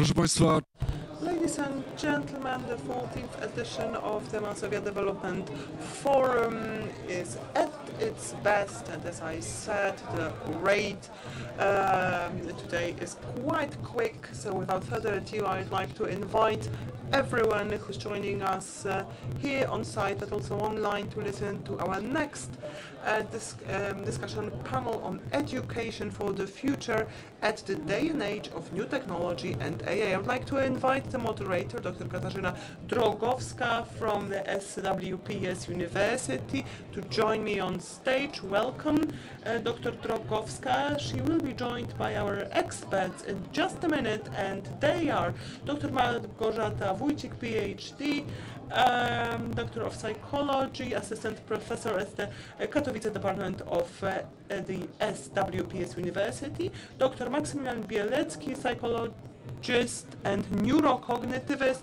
of the same university, co-founder of the Open AI Lab, collaborating with the Human Tech Innovation Center. Have a great discussion. I wonder, is it okay if I move my chair a little bit closer to center stage? Yes, thank you. And thank you for introducing my guests for me.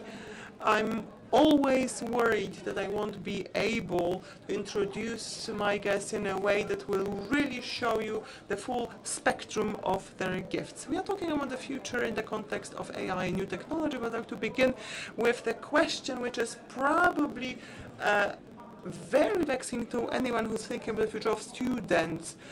Can your students use generative AI in class, or are they allowed to do it? Maximilian, well, they can do it, absolutely, and they do. So, yeah, asking if they can suggests that we could control it in any way. What I teach is programming, statistics, not really psychology, and any attempt to ignore the existence of such solutions and that we have large language models on board while working with code make no sense. It's like hiding from the facts. It's like as if you were trying to ignore reality and the fundamental change that has happened. So not only do I allow it, I encourage my students to use generative AI, but to do it smartly, and it's a completely different matter. Well, for me it's different. I teach psychology, social psychology, or methodology of qualitative research. But I also encourage students to use generative AI. We discuss different possibilities of using it on a daily basis together. I show them how to use it during individual interviews with respondents. Sometimes, in order to prepare for class, they are allowed to use AI, but a lot of it is their own decision. It is their choice whether they include it in their preparations or not. Max, you said we should not ignore it. Why don't we list the new methods that have been made possible due to the fact that AI is close at hand?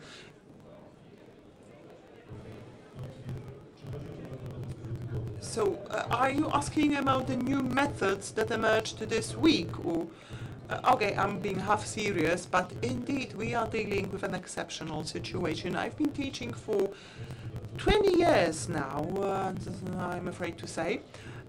Never before have we experienced a situation where during the semester, you should actually update your curriculum, your syllabus, or the contents that you discuss in class. I will not be able to list all the methods. I'll just give you some examples, otherwise it would be too abstract.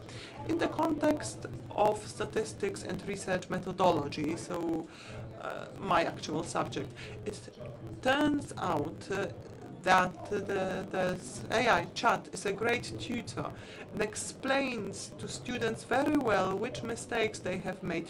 It can give excellent examples of certain phenomena. So it actually takes over a very boring part of a teacher's work. I think in the future, in the near future, it will become standard.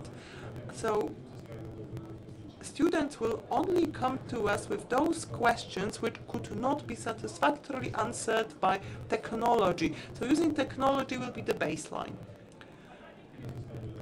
So the question is how much work will be left to us and whether it will be different in the future. I'm sure it will be different, and I think we will move further and further away from the current model where a lecturer, a professor stands and presents information in a slow rate because it needs to be slow due to the nature of humans. I'm sure that in the future, classes will be much more interesting than that. I think what we remember from school is learning capitals of different countries by heart or multiplication. A lot of is a memorizing, for example, the periodic table of elements. This is what we remember. Should these methods, learning by heart, be maintained for the future, or should we abandon memorizing facts completely and go for creativity and ability to find information independently? And also later I would like to go back to the problem of technophobia and the question whether or not it's so bad when students, primary school students or secondary school students have smartphones in class. So, about memorizing, well, memorizing has never made much sense other than just, exercising your operational memory, but this is mostly when you invoked memorized facts. For example, by remembering a capital city of some state. It is useful because it gives you a certain body of base knowledge, and it also helps you use technology because then you can, get some connections on your own. But so we will keep memorizing things, but about presentation of knowledge or facts in class, I don't think it will be maintained because even now it's no longer attractive, not at universities, not at schools. Traditional lessons as we know them, well, of course, we no longer use chalk and chalkboards, and all schools have whiteboards now, but as regards transferring knowledge to students, it has not changed. I think it will, and that quickly. At universities, when we are in class, even during the semester, we changed the way students, get a passing grade. They no longer write essays, but they are supposed to prepare an oral interactive presentation on a subject. So something that a student really needs to prepare for. They can use AI in their preparation process, for example, when they do desk research or compare theories or analyze research results, but then they need to have a conversation with me on that and explain what conclusions can be drawn from that, how these results can be applied in practice, or how certain results are contradictory. So this is something we should emphasize. And how about technophobia? So, it ties to a different question. Do we need a smartphone everywhere? How do we approach it? We've had a long discussion about that so far.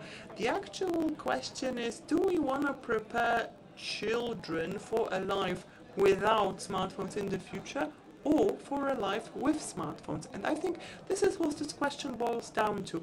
There are schools that try to limit the use of smartphones in school, that ban it altogether. We don't know what the effects will be in the long run. For some students, it does show some benefits in the way they function in class or in the way they form relationships with the students, but not for all. For some, the effects are negative, so personally I don't support forbidding something that's very natural for our children, because it would be an attempt to force the belief that something that has already become a part of life is not important or not necessary. Yes, to me it seems that the idea that school or universities is some sort of isolated environment, an exotic one, in which we breed some strange creatures, and once we've finished breeding them, we let them out into the world, and then come what may. It seems to be unreasonable. It doesn't seem to be the best way to prepare children, young people, for adult life. Of course, we have to try to make sure that the contents they consume are appropriate, are age appropriate. But excluding technology from their lives in school is purely absurd. And I've been following the discussion on this subject for quite some time, because I think it is yet another cycle of technology panic, tech panic, that accompanies a different technological breakthrough. I remember this discussion when everyone was saying that computer games will make children run around the streets and shoot each other, kill each other. It hasn't happened. Then we were supposed to stop thinking altogether because smartphones were introduced, or phones were introduced, and now this cycle repeats itself. A new technology unknown to grown-ups is emerging, so they have these dark visions around it. I think it's already gaining speed in the context of AI. And a story, I think it's true. The first time someone tried to bring a telephone to the Tsarist Russia, it was destroyed at the border because it was supposed to have been this devilish invention, and yet telephones have not destroyed civilization. I think the same will apply to AI. Of course, it is connected to important questions such as what is human, where are we needed, how are humans unique, and where can you obtain something by pressing a button, and it no longer makes sense to pretend that it is, sophisticated intellectual work. So, well, in the Hard Fork podcast of the New York Times, a proposition was put forward that a traditional order of doing homework at home and receiving theory from a teacher in class no longer valid and perhaps should be reversed due to the emergence of generative AI and its availability. Gosia, do you think it is possible that this order is reversed? And also the question about authorities. Should teachers be perceived as authorities? Do we even need authorities? Perhaps technology should be seen as an authority.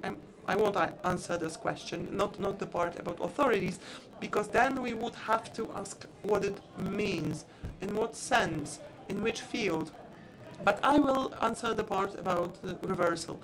I think this is what we've been doing as SWPS. Our lectures are no longer about some ex-cathedra presentation of knowledge.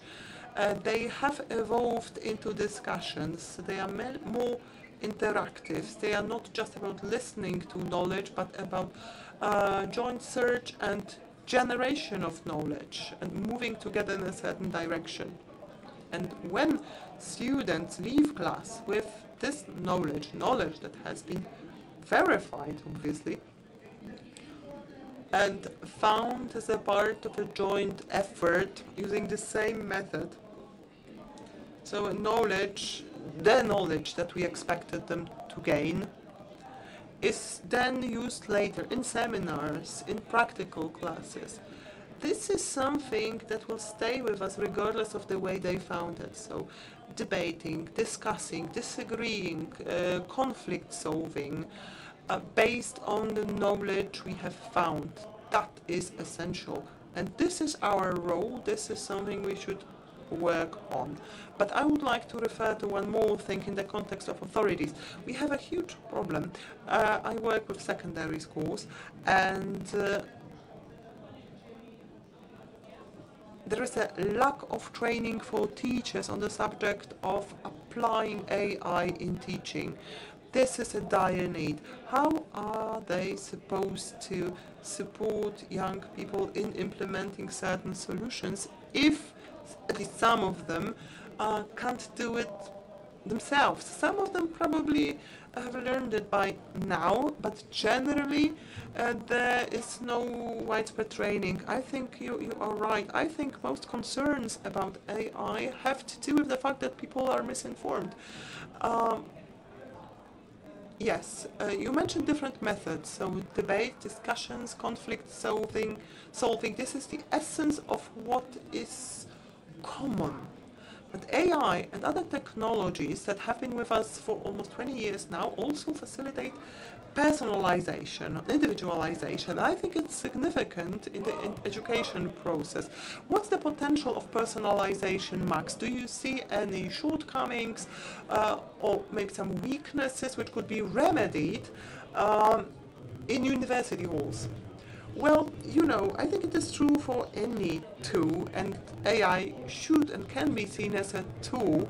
It is actually a bag of different issues. When you go down from the abstract level, a level which is very wide and very convenient to stay on, but then there is the level of reality as well. On this level, I see a great opportunity. There's a lot of research and a lot of solutions which on the one hand show how through an optimal adjustment of transferring information to the needs of specific individual students, you can highly increase the effectiveness of teaching. Khan Academy, a very well-known platform, has introduced a solution for teachers. Kamigo, this is the name. This is a combination of Khan Academy and Amigo, supported by AI, an Amigo that everyone has in their laptop computer by now. It's a completely different model of running classes. It does happen in a classroom, however, students work on their own and they go back to the teacher if they have a problem. And AI gives them constant feedback. It gives constant feedback to students and to the teacher about where everyone in the class is in the process. This is something that we have a problem with as teachers. So it's not a subject preferred by psychologists, and my main tool of feedback is to look around the room and notice this lost eye showing me that this person is not following me anymore. So we didn't have to have this type of methods, or asking people whether they have any problem or not. If you have a group relationship with the group, you will get answer to the question whether somebody has a certain difficulty in understanding. But we should reach certain didactic standards to have this good relationship with the group and to teach people something. And when I speak to people, I usually use examples which are interesting for those people, or I can use language which is available to them.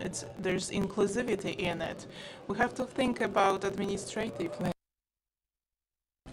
language and think that about the person who's entering this administrative building and wants to do something in the office with certain documents. This person has certain limits concerning processing this local jargon. Or maybe we have disabled people who might find it completely not understandable. And we have to translate our reality into a language which makes this knowledge available to people. Now, threats. In theory, lots is being said about personalization, telling us that we will end up in certain bubbles. But in my opinion, it's not always the case. In the context of education, we can discuss it, but in terms of threats, people who work in media should work about it, because media is where bubbles are created. We're taught hard competences, that's how I would call them in a nutshell. But Małgosia, there is a whole relationship area. You work with the youth, you do research among them in the aspect of bullying recently. Can technology support you in your work? Is there any credible research telling us that a child in a difficult situation may ask ChatGPT and give safe counsel? We do not have such research right now. Research takes time, and it will be there in the future. I'll give you an example right now. Recently, with young people in Silesia, in colleges, we discussed implementation of a program counteracting bullying. One student said that in his secondary school there was a very strong bullying, and he has never mentioned it to anybody. People talk about bullying in the secondary school, but only around 20% is submitted to adults. And there was a serious bullying, marginalization,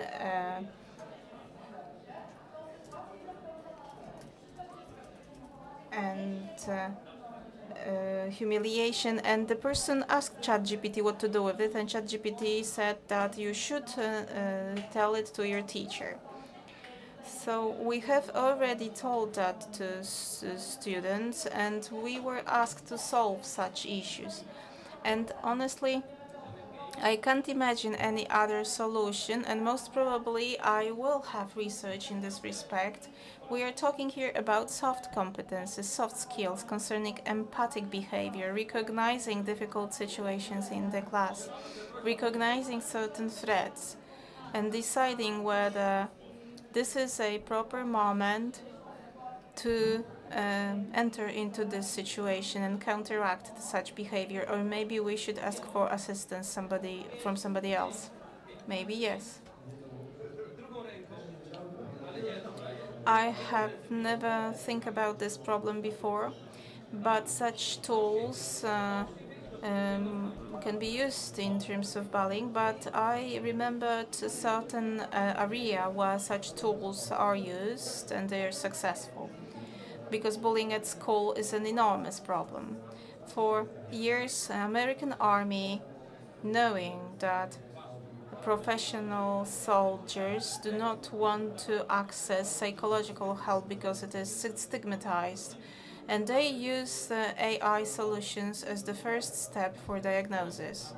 So there is the opportunity to discuss your problems with virtual psychologists. It gives you anonymity, safety, and so on and so forth. And then the person, the individual, has the chance to get the initial diagnosis and motivation to make a further step.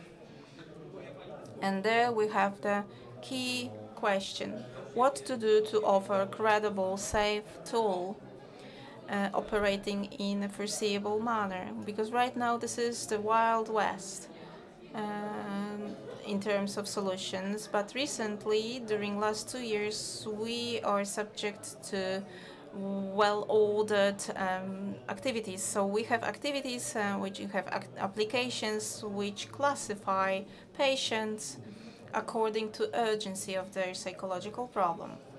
So they are normally financed by insurers, and in the USA they are being systemically implemented. There are many question marks. We do not have any research in this area. And before this panel, we discussed technology, and we know that it is developing very fast. Marcin, what kind of research do we need most? Every week we have a new tool and new solution. What should we focus on? What is the present role of the researcher in order to be able to catch up, to make this all knowledge useful to us and to all the sector? I think that this is the place where I can defend my authority as a person, because the question is very important. I would say that there's no answer, but I can imagine the answer. I can imagine the shape of it. Maybe it will be helpful. It concerns not only research, it also concerns education that we have mentioned. We are confronted with a gigantic acceleration, and we are not prepared to do it systemically. If we want to launch a new faculty in Poland, before we finish writing the agenda for it, the curriculum for it, before we get it prepared until the moment when a person who graduates from this faculty is on the labor market, we need 7 years. And please imagine what 7 years means. So we are designing education for the past, not for the future. What can we do to change this? Most probably we need to have more flexible processes, and most probably it is also the case for research.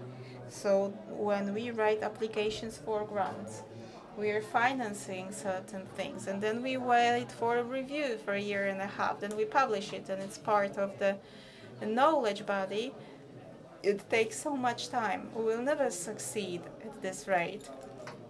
We believe that discussion concerning it is going to be very important. And cooperation of science and business, it seems to be a faster path. Yes, but there are certain conditions. The condition is that it allows the integration of this knowledge. It is a very important subject in the context of AI. We might say that business goes ahead of science there. Business attracts strong brains and money, and training the AI model requires certain knowledge and costs. The costs comprise several million of dollars, and we are talking about training. Then we have computational power, and it all gives you certain idea of how public-funded research looks like confronted with this. So the great challenge for science will be to become relevant to what is going on around. I represent the university and business, on the other hand, and my evaluation is that business requires scientific reflection, and it also needs the reflection and knowledge it has no time to develop. And when we talk about time, we are coming to the end of this panel, and I'm an optimist by nature. Please sum up what is the most important positive potential for you created by this artificial intelligence. What opportunity it opens to us as people, as human, and as society. I will answer in the context of academic didactics. I can say that I save lots of time in sharing knowledge. I can only show where to find it, and I have much more time for debate, for discussions, so for things students really need in their adult life. And I am curious by nature, and I'm very happy that we are witnesses of this gigantic civilizational change. And we may nag that digital revolution changed lots of things, but I don't think we would like to move back to times of previous revolutions and live without power and without hot water at homes. So we do not want to have global climate change, but we want to have benefits from this revolution. So we are living in very interesting times. Thank you very much for your presence here. I think this debate was inspiring. I consulted all the questions with ChatGPT. Some of them were presented here, some were spontaneous. And in general, those topics were important, and I hope that we will also have opportunity to discuss them further, because this subject was not fully covered here due to restraints of time. Thank you very much for your attention.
Kłaniam się ponownie nisko, moje uszanowane.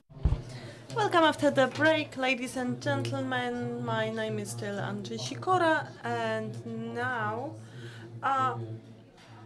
I'm supposed to introduce our next panel, and yet I keep thinking about my favorite film from all times, Back to the Future. I do hope that at least some similar motives will be discussed during this panel, as we are going to talk about the journey to the future.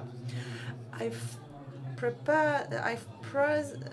promised Jakub that I will be very accurate during the introduction. Our moderators are Jakub Tołaczewski, Beata Głowacka, moderators from the Copernicus Science Center. They will make sure that our debate is very dynamic. And we are also joined by our expert, Martyna Obarska, interdisciplinary researchers, leader of the Resilient City Project as SWPS. I will keep it brief as I promised. I wish you a fruitful debate. Thank you very much. We are very happy with your introduction, indeed. Welcome, ladies and gentlemen. Before we introduce the rules, let me tell you that this debate will be slightly different than what you might expect, because you will be the ones receiving the microphones. You are not an audience, you are active participants. Of course, we won't be forcing you to speak to the microphone, only if you want to. By the way, you can also express your opinions without talking, because our debate will involve switching seats or changing seats. So people who would like to vote yes will sit on the one side, those who would like to vote no on the other side, and you can change opinions during this debate. So there will be several votes. Information will be displayed on the screens, and then you will be asked to sit on the one on the other side. But before this happens, an introduction by Martyna. Still, some housekeeping about the rules. So these are the rules. If you have any doubts, if you understand the topic correctly, the answer is yes. You should understand it the way you understand it. And also, the rule number 2, only those people, or this person who holds a microphone, is allowed to speak at a time. And one more bit of information, I think this is for the camera operator. We won't be sitting still here, we will be walking around. As for Martyna, well, her presentation will be done from stage, but Beata and me will be walking around. But it's not a problem, actually. The camera doesn't have to show us. We are only here to facilitate the discussion. And now we can finally hand over to Martyna. Ladies and gentlemen, let's think about the future. So humor me for a moment and consider whether or not you would like to live in this city. So this is a megapolis, which means that about 8 million people live in this city. It is very densely built, so when you go for a walk, you are surrounded by high-rise buildings, but between the buildings there are a lot of plants, and some of the plants are between the buildings, but there are also plants growing vertically on the walls. There are green roofs, green walls, so greenery is present in the city in many different forms. What's important as well, as you can see in the picture, because there are many people, several million, according to forecasts, in the future, and in near future, you can have up to 10 million people living in a city. That's why you really need to use the available space efficiently. So you have vertical farms producing food for your city. Despite the fact that you live in a large metropolis, you have access to fresh food.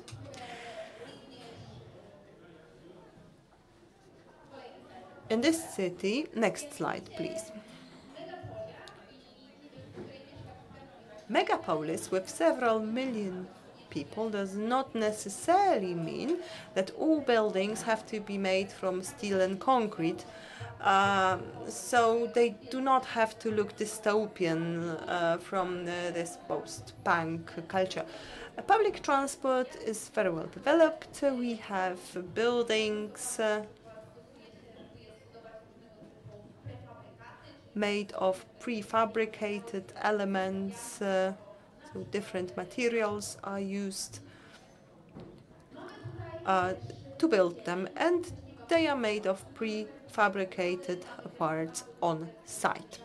So I mentioned that the population density is very big, and yet there is enough space for a river. It's not populated naturally, but there is a lot going on the river. And we have some very special areas. As we said, we don't have much space, so every square meter is worth its weight in gold. You need plants. You won't have plants, so you use all available spaces to grow food, but you also build green spaces in order to increase the quality of life of the population, because even though the city has been very well designed, but a large city has certain disadvantages, a lot of people per square meter, a lot of noise, but you use many methods to limit the difficulties. For example, these floating gardens. In some floating gardens, you grow plants as food. Others are just micro floating parks to spend your time in, to maybe get detached from the city noise as much as possible. And in the megapolis 2050, this project, by the way, has been a submission to by Ruth Howard in a competition organized by Bloomberg. Would you like to live in this city? And this is the moment when you have to decide. So if you are not interested in living in such a city in the future, stay on my left side, on this side. It is a large city. Of course, you can change places, and I encourage you to do so.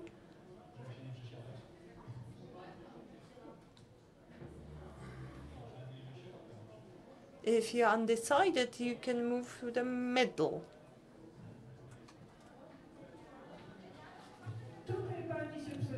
Okay, one person has changed her mind. What was the reason? Why did you move to this side? Wait. Recently, I've developed a taste for the countryside, and I run a quick calculation, and I can't imagine living in a large city at that age. So floating gardens did not convince you? No, they didn't. So maybe you have doubts. Can you explain what your doubt is? I don't know what the alternative is. If not here, then where? Well, it will come later, but we need you to make a decision now.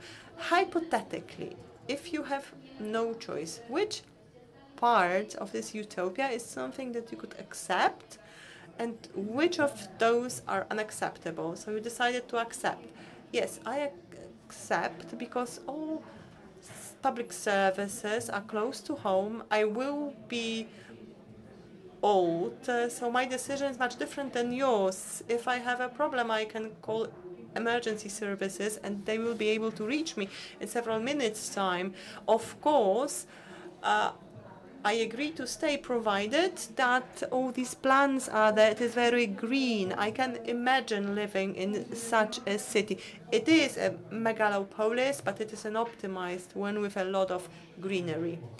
Would anyone else like to say something on this subject? I will look for supporters. You would like to stay because I really enjoy high-rise buildings. This city looks very nice for my taste. Really, and I have my doubts when I have to climb to the third floor. I'd rather use a lift every time. Oh, you've changed your opinion. So I have to ask you why. Well, this is the reason why I live in a city, because of all the services and having everything close at hand. I was able to come here by bike. My children are taken care of. I don't have to look after them all the time. It's very practical to live in a city. The cities have many important functions such as schools, theaters, shops, everything you need to live. And if you want to, go to a meadow, you take a trip. I have to agree that after 3 years of living outside of Warsaw, 3 months ago I moved back, and I fully understand your opinion. So, by the way, in the Polish language we have a new word, returnees. So people who moved out of big cities and then decide to come back. So this is what a returnee looks like. I think it is also more economical. It's cheaper to have a small flat in a big city. Outside, you need to be able to pay for a home. And in a city, you have public transport. You need a car if you live outside. Would anyone else say something? I don't want to push you. I will try to push a little bit.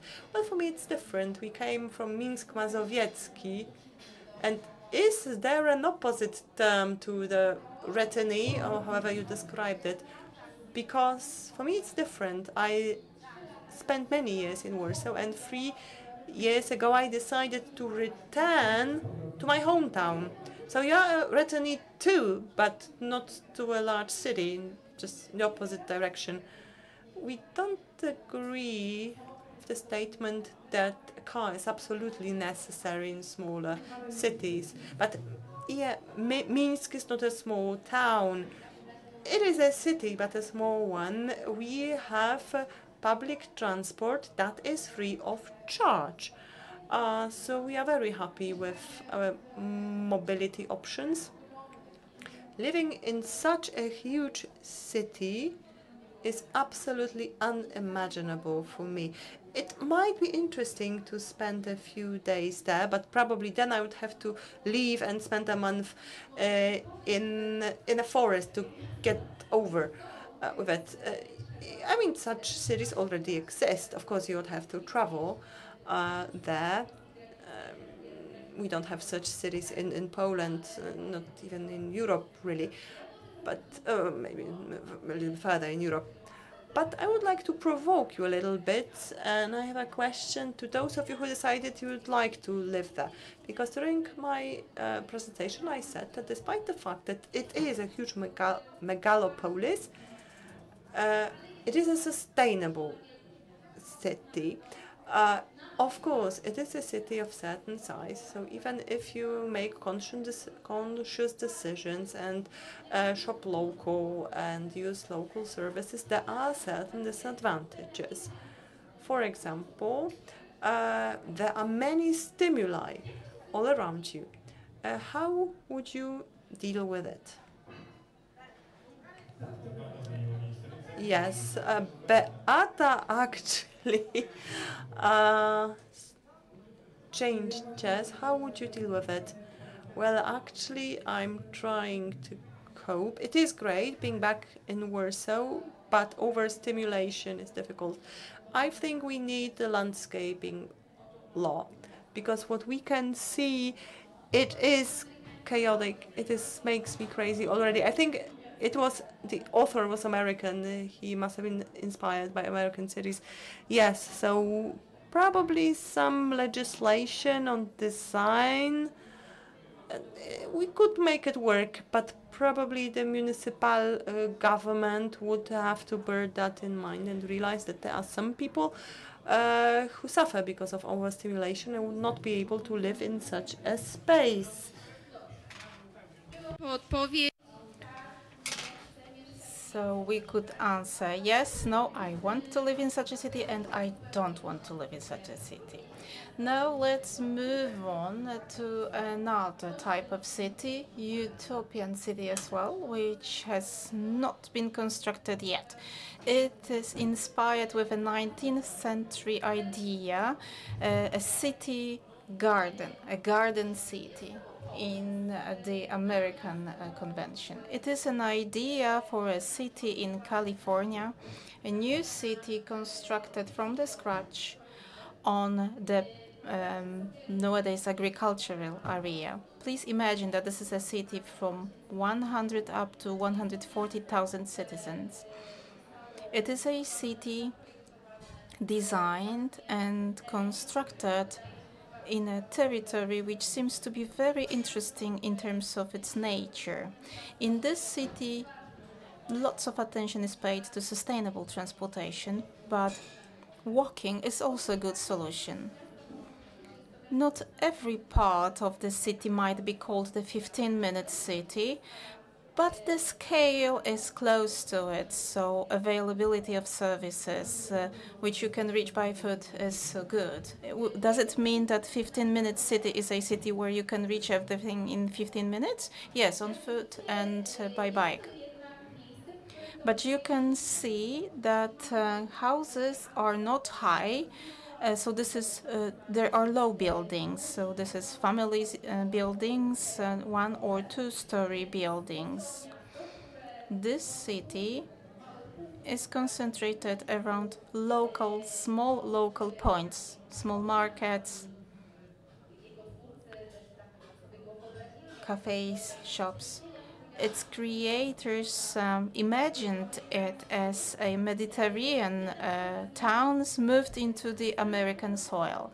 So we do not have to imagine ourselves in the USA, we can imagine ourselves in this city. So look at this city. The density of population is lower, buildings are not high, there are many local initiatives, and just like during the previous city, this city is also rich in greenery, but its nature is a bit different. It's more traditional, and classic parks are abundant. Green areas surrounding the town are the reservoir for spending time actively. There is also heritage of post-agriculture area. There's one interesting thing. This is a classical city, traditional city dating back to the 19th century in terms of inspiration, but new and sustainable power technologies are there because it's not 19th city anymore. It's not the English city where coal was burned in household stoves.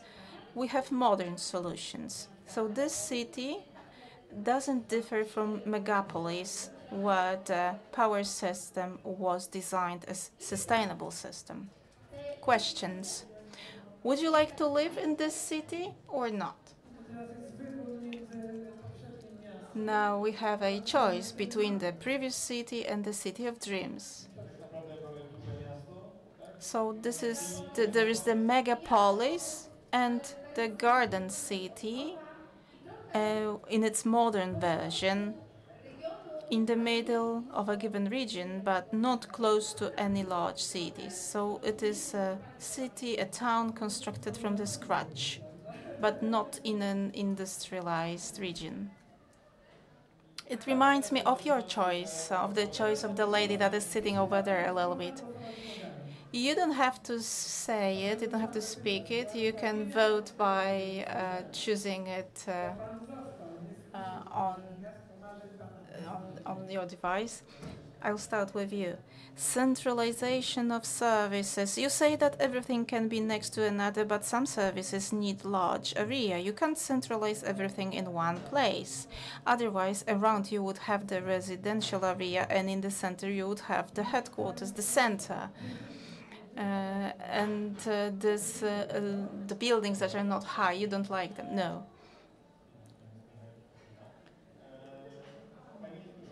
And you didn't change your place. You're still sitting there. What's your choice? Why? Where it stems from?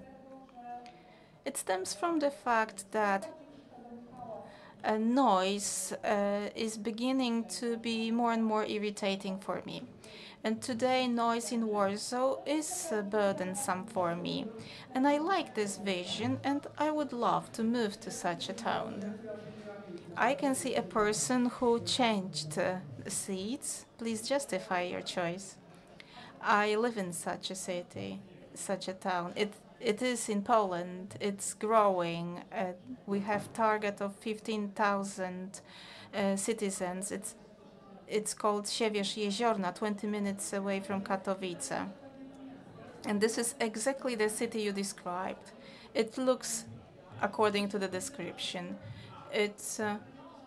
There's already 1,500 citizens. It is called Siewierz-Jeziorna town. It's a great option because it is get associated with certain local community. Yes, and this local community is germinating there. Around a dozen years ago, Robert Moritz came up with the idea to create such a place, such a town, and we have planned it together with international specialists. 6 years later, we started construction in 2004, and since then it's growing. There's 1,500 citizens right now. It is sustainable since its very beginnings. It's sustainable for every citizen. The idea is to create space where you can live well. So you reach everything on foot. There is architectural code. We do not have advertisements. There are not many road signs.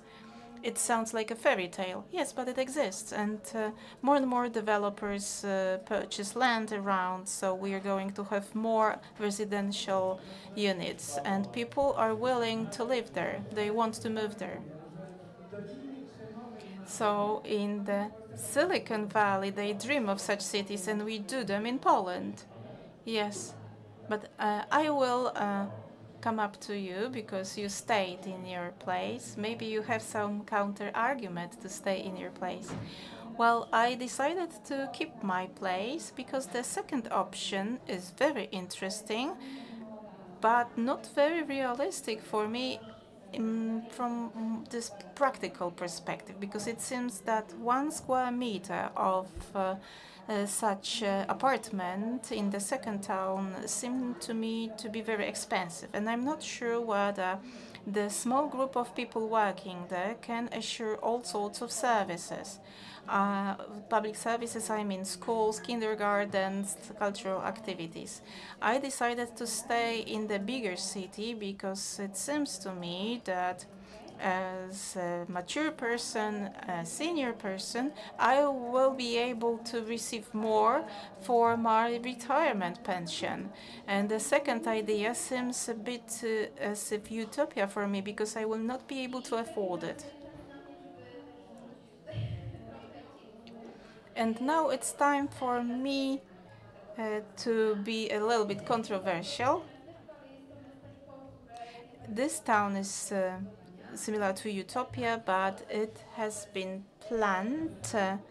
In the United States, the state decided to come to a stop with this planning because investors presented this plan to local community. But previously, they purchased the agricultural land and they were not informing local community about it. So this rural part decided to go against them because they decided that if this city is constructed there, and their plans is up to 400,000, they decided that the costs of infrastructure will have negative impact on the local community. Now, when you know it, do you think you should stay in your place, or maybe you want to change your seat, or maybe you have some new solution to offer? Beata changed her place, so I'll change my place. We'll swap. There is one person changing her place. So I will ask the question, what are the reasons for changing your opinion? Well, I felt this dilemma. I live in garden town next to Warsaw. It's Ząbki. And I experience it. It's a pleasure to live in greenery, in temperature which is good for me. There is no heat islands there, and I am connected with Warsaw, and I can use all sorts of offers Warsaw has. And in small town, I wouldn't have it, especially that I heard that it's far away from another big city. Yes, in this case, this town is located far away from a big city. And moreover, I noticed that access to vegetables or natural food would become more difficult.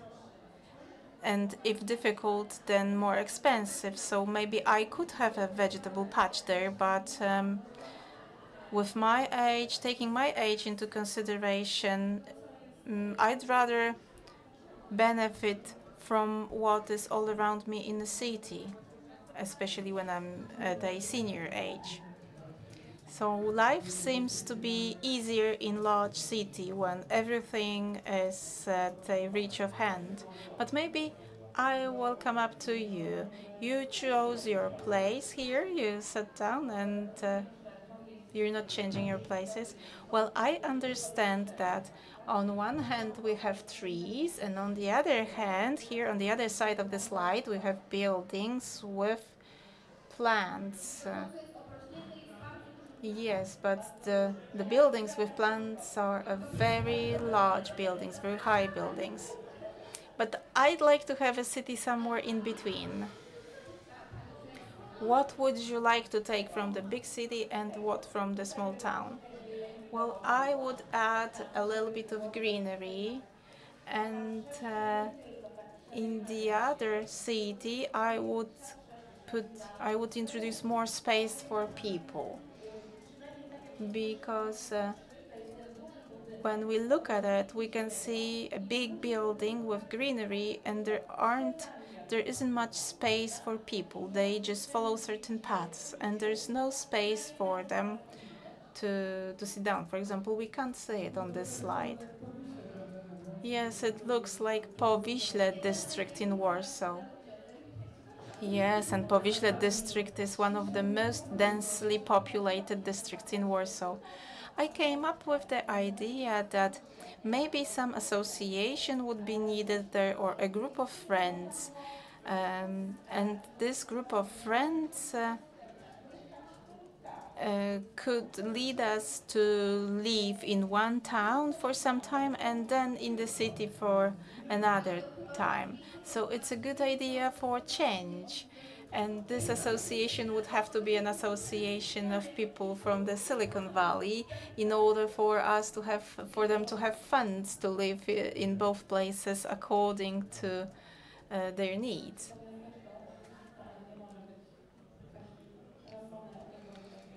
Well, the town could be situated closer to a bigger town, bigger city.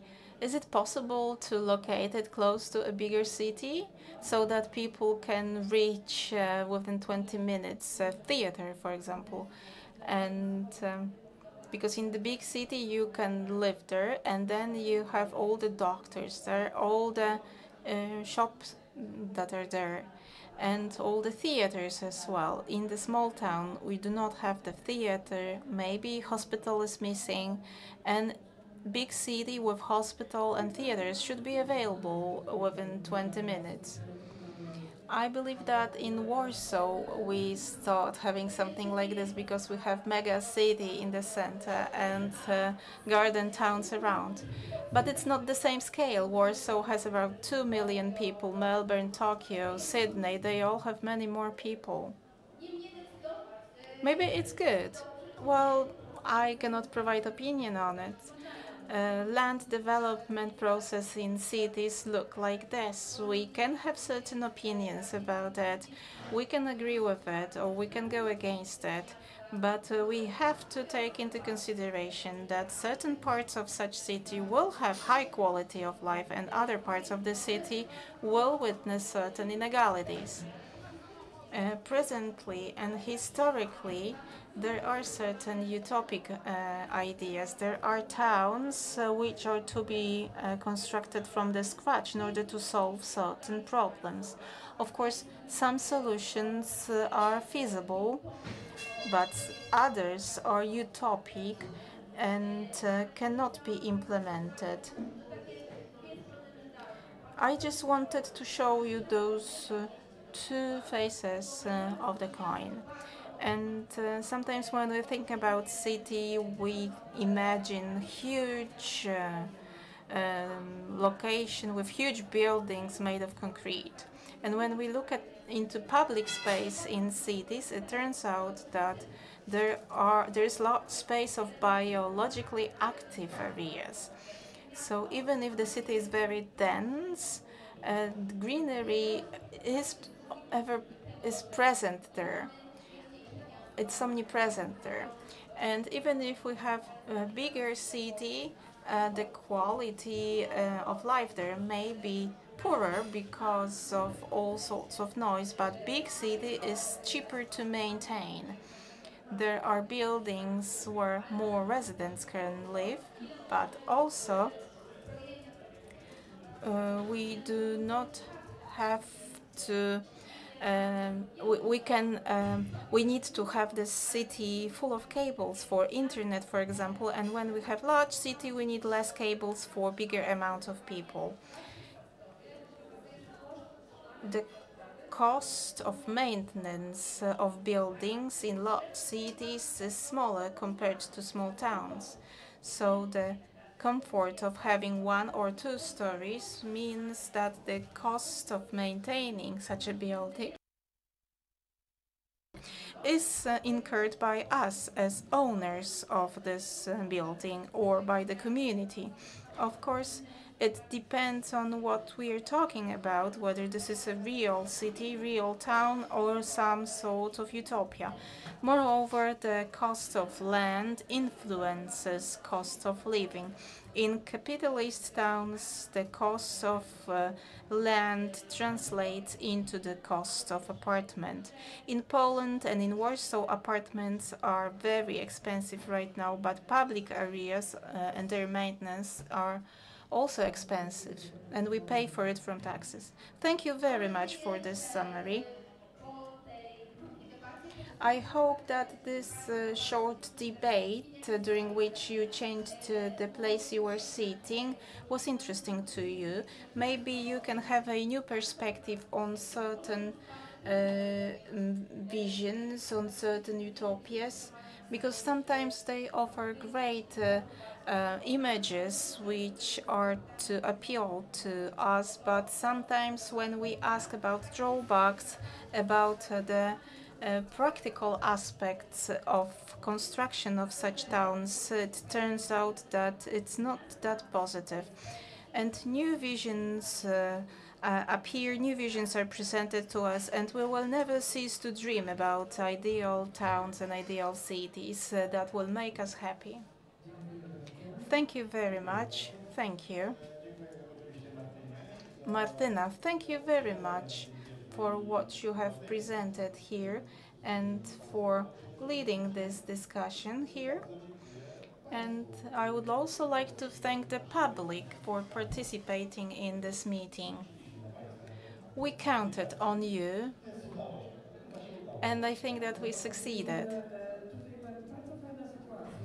Yes, it turned out that we've had a very nice situation here because we've learned a lot about Martyna Obarska, but we've learned a lot from the public as well. Siewierz Dolny. Siewierz Jeziorny, I'm sorry. So thank you very much for your active, lively participation into our discussion. And I think that we all take some reflections with us out of this debate. Thank you very much. Thank you for the attention. Bardzo dziękujemy za ten panel dyskusyjny. W drodze Thank you very much for this discussion panel on the way to the future mega cities versus city gardens. Thank you. Beata Głowacka and Jakub Towarzewski have been the moderators. Thank you very much. And also thank you, Martyna Obarska, our expert from SWPS. This stage, the off stage of the 14th Mazovia Development Forum, has won the competition for openness and accessibility because everyone had the feeling they can contribute to the discussion. So we have now established a new tradition that will be continued also during the 15th forum. We do hope to see you there. We would like to say thank you not only to our strategic partners but also our media and honorary partners of the 14th Mazovia Development Forum. We'd also like to thank you all the guests and participants. And now, more prosaically, we see a beautiful sun above the Legia Stadium. We would like to use this beautiful ambience to bow down to you, thanking you for participation, for sharing knowledge and opinions, and for the great energy that you have brought to these events. It's been Aleksander Sikora. My name is Monika Richardson. Thank you and goodbye.